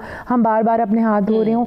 यही मिसाल मैं यहाँ इस्तेमाल करूँगी कि अगर आप शुरू से ही सोचें कि नहीं, आज मैंने इतना पानी पीना है, पानी की 2 बोतलें अपने पास भर के रख लें, एक हैबिट बनाना शुरू कर दें, तो आदत में शामिल हो जाएगा और बाद में मुश्किल नहीं होगी। बिल्कुल, बहुत अच्छी सजेशंस और बहुत खूबसूरत पैगाम आपने दिए। डॉक्टर राशिद, आपकी क्या सजेशंस हैं, और फिर अपना पैगाम भी दे दीजिए। मेरे पैगाम में मेरी सजेशन, सही, जब तक आप अपनी ज़ात के लिए खुद नहीं सोचेंगे, कोई आपके लिए नहीं सोचेगा। डेफिनेटली ऐसे ही। देखिए, ज़िंदगी आपके पास अमानत है, आपके पास अपने वजूद के बारे में पूछा जाएगा। बिल्कुल, कि आप, हमने तुम्हें जिस्म दिया, तुम्हें हाथ दिया, तुमने कहाँ तक इसका ख्याल रखा। तो अब जब तक आप खुद अपने लिए वक्त नहीं निकालेंगे अपनी बिजी लाइफ से, तब तक कोई आपका ख्याल नहीं रखेगा, और किसी के पास इतना वक्त नहीं है कि वो आपको वक्त दे। सही। मर्द हजरात के हवाले से भी थोड़ी सी आपसे मैं चाहूँगी कि आप उनको भी थोड़ा सा गाइड करें कि जिन्होंने घर पे रहते हुए काम करना है। अब फिर दोबारा हम देख रहे हैं कि लॉकडाउन की सिचुएशन आगे रमज़ान मुबारक है, उनकी फरमाइशें बहुत बढ़ती हुई नज़र आई हमें कि उन्होंने जंक फूड को भी बहुत इंजॉय किया, ऑयली फूड की फरमाइशें हुई, आज तो कढ़ाई बननी है, आज बिरयानी बननी है। वो मर्द हजरात जिनके पास शायद खाने के लिए वक्त नहीं था, सिर्फ उनका इन्हिसार खाने पर रहा, उनको क्या कहना चाहेंगे? उनको मैं यही कहना चाहूँगा कि जी अब रिलीफ दें थोड़ा। आपको जो है आपकी ख्वाहिशात सारी ज़िंदगी पूरी होती रही हैं, आप इन दिनों को जो है ना वो दूसरों की ख्वाहिशें पूरी करने में अगर आप गुजार लें तो क्या ही बेहतर हो जाएगा कि वो जिम्मेदारियाँ कि जो पहले हमारे घर की ख़वातीन के पास थी, अब अगर मर्द उसको जो है पूरा करना शुरू कर दें, तो थोड़ा सा अगर इस ट्रेंड को भी देख लें कि मर्द किचन में काम करते हुए कैसा लगता है। सही। इस चीज़ को भी आप देख लें कि वाई नॉट के यार, मैंने तो ये ख्वाहिश की है सारी ज़िंदगी कि जी मुझे आप जो है ना फलां फूड बना के दें, मुझे मछली फ्राई करके दें, मुझे आप कस्टर्ड बना के दें, मुझे आप ये डिश बना के दें। तो आज मैं ये भी पूछूं कि जो मुझे बना के देने वाला है उसकी क्या ख्वाहिश है। सही। तो बिल्कुल जी, इसके ऊपर आप अपनी ज़ात के लिए टाइम निकालें, आप ख़ुद अपने लिए सोचें, क्वालिटी ऑफ लाइफ को आप बेहतर करें। वो सारी चीज़ें जो आप समझते हैं कि जो एक्सरसाइज करना, वॉक करना, हमारे जिस्म का भी हमारे ऊपर फ़र्ज़ है ना। हमें सोना चांदी के अंबार तो अच्छे लगते हैं, हमें दुनिया की सारी सहूलतें अच्छी लगती हैं, लेकिन कभी हमने ये नहीं सोचा कि ये तमाम सहूलतें, हम ये तमाम अंबार दौलत के तभी हासिल कर सकते हैं कि जब हमारे अंदर ताकत होगी, हिम्मत होगी वो चीज़ें इकट्ठी करने की, या वो चीज़ें हमें दूसरों को मुहैया करने की। लालच का अनसर नहीं, आपको आपके अंदर सक्सेस का, कामयाबी की जो है करेज, हौसला होना चाहिए, और आप तभी कामयाबी हासिल कर सकते हैं कि जब आपके अंदर हिम्मत और ताकत होगी। और आपके अंदर हिम्मत और ताकत तभी आएगी कि जब आप खुद का ख्याल रखेंगे, आप अपना ख्याल रखेंगे, आपका कुंबा जो है वो महफूज रहेगा। आप अपना ख्याल नहीं रखते, आप बाकी किसी को महफूज या उनकी हिफाजत नहीं कर सकते। बहुत खूबसूरत बात, खूबसूरत सजेशन। डॉक्टर उस्मान, एक और पहलू की जानिब मैं ज़रूर चाहूँगी कि आप तवज्जो भी दिलाएं और गाइड भी करें लोगों को कि जब हमने देखा था कि अगर हम 2020 की बात करते हैं, वेरी स्टार्ट हमने ये देखा कि हम लोग जब डरे हुए भी थे, हमें पता चला कि हमने ये SOPs फॉलो करनी है या इस पेंडेमिक के क्या क्या नताइज हो सकते हैं, क्या नुकसानात हो सकते हैं, हमने मुत्तहिद होकर लोगों के बारे में सोचना भी शुरू किया। हमने देखा कि बहुत चैरिटी का काम भी हुआ, एक दूसरे का सहारा बने, एक दूसरे के हालात, एक दूसरे की सेहत के हवाले से भी हम कंसर्न रहे और एक दूसरे से वाकफियत भी हमने बढ़ाई। लेकिन फिर बीच में आके हमने ये देखा कि बहुत कम हो गया। इस ट्रेंड को दोबारा सर्वाइव करने की इस वक्त कितनी ज़रूरत है? बिल्कुल इसी तरह जब ज़ल्ज़ला आया था लोगों के अंदर हमने देखा था कि बहुत ज़्यादा वो चैरिटी की तरफ और लोगों की खिदमत कर रहे थे। इसी तरह जो ही ये नया नया आया तो हमने लोगों के घरों में खुराक पहुंचाई, लोगों के घरों में गंदम पैकेट बनने शुरू हो गए, एक दूसरे का ख्याल किया। जो ही वक्त गुजरा फिर चीज़ें ठंडी पड़ गई। मुझे याद है कि आज से 10 साल पहले स्वीडन और नॉर्वे में स्टे के दौरान वहाँ डॉक्टर्स की टीम थी तो वो डिस्कस हो रही थी इम्यून सिस्टम पे 10 साल पहले। तो बहरहाल कि इसको डेवलप किया जाए, इम्यून सिस्टम को कैसे बढ़ाया जाए। अब हुआ ये, जब मैं वापस पाकिस्तान आया तो नॉर्वेजियन एक्रीडेशन काउंसिल की डायरेक्टर ने विज़िट किया मेरे ऑफिस, तो कहती है डॉक्टर उस्मान क्या कर रहे हो? तो मैंने कहा ये मैंने सेलुलर न्यूट्रिशन के ऊपर ये चीज़ें तैयार की हैं ताकि लोगों का इम्यून सिस्टम बढ़ाया जाए और आने वाली बीमारियां, ये कब की बात है 10 साल पहले की। जो ही कोरोना का इशू उठा तो हमारे एक दोस्त थे, वो भी उन दिनों विज़िट किया था उन्होंने इस डायरेक्टर के साथ। तो मुझे फ़ोन किया कि वो जो आपका सेलुलर न्यूट्रिशन का इम्यून बूस्टर था उसका क्या बना? मैंने कहा जी मैंने उन दिनों रोक दिया था तो थोड़ा थोड़ा काम चलता रहा। हम एक बार फिर जिस तरह डॉक्टर साहब ने कहा कि हमें अपना ख्याल रखना है, जब तक हम अपना ख्याल खुद नहीं रखेंगे कोई नहीं रखेगा। बिल्कुल सबसे अहम बात। दूसरी कि हम फिर उसी बात पे आते हैं कि इम्यून सिस्टम, कुव्वत मुदाफ़ियत। अब आप यकीन जानें कि हमारे घरों में गल्ला पैदा करने वाला किसान, उसके चेहरे पे यानी वो खुराक पैदा करता है और उसके चेहरे पे पिलाहट है और खून की कमी का शिकार है। मुझे ये बताएं कि जब वो सब्जियां खुद उगाता है, थोड़ी थोड़ी चीज़ें हैं। अब मिसाल के तौर पर मैं अक्सर कहा करता हूँ कि हमारी बहनें ख़वातीन जो सालन पकाती हैं, ताज़ा सब्ज़ी लेके आती हैं अपने खेत से, उसको घी और तेल उसमें डाल के उसको इतना भूनती हैं, उसकी वो जो ग़िज़ाइयत है उसको तबाह कर देती हैं।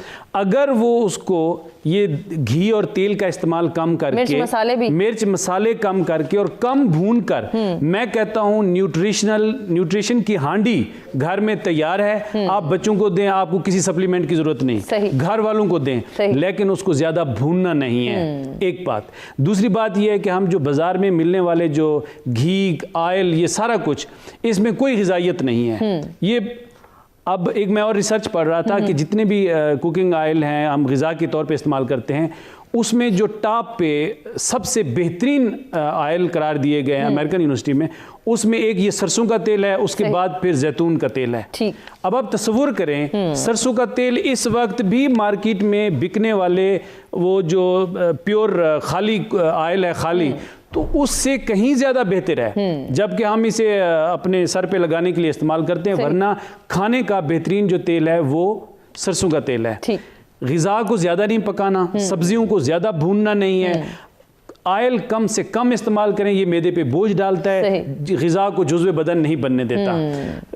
उसमें ऑयल कम डालें, अगर डालना है तो बेहतरीन ऑयल जो है वो सरसों का तेल है, उसको इस्तेमाल करें।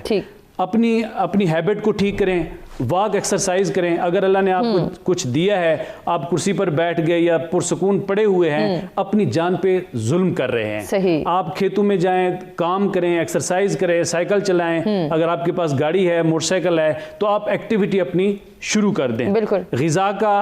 ग़िज़ा से शुरू करना है हमने, घर से। और मैं ज़्यादातर फोकस कर रहा हूँ अपने देहात और रूरल एरियाज जो है उनको। बाकी हमारे शहरों में रहने वाले सब जानते हैं कि डाइट अच्छी हो, न्यूट्रिशन ठीक हो, वॉक एक्सरसाइज करनी, सारा कुछ।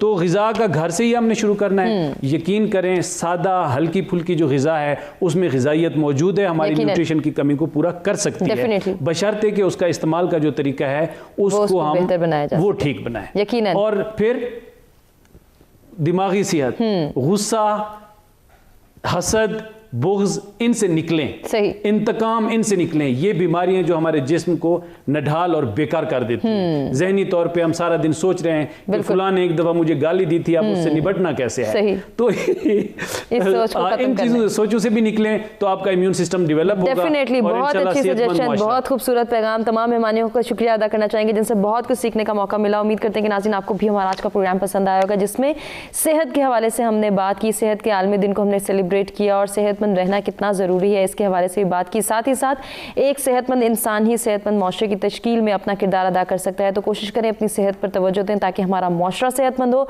और हमारा मुल्क तरक्की करे। यही पैगाम है। इसी के साथ आपसे चाहेंगे इजाज़त। अपने फीडबैक से आगाह कीजिएगा, अपना बहुत ख्याल रखिएगा। इंशाल्लाह कुछ नए टॉपिक्स के साथ दोबारा आपकी खिदमत में हाजिर होंगे। तब तक के लिए अल्लाह निगहबान।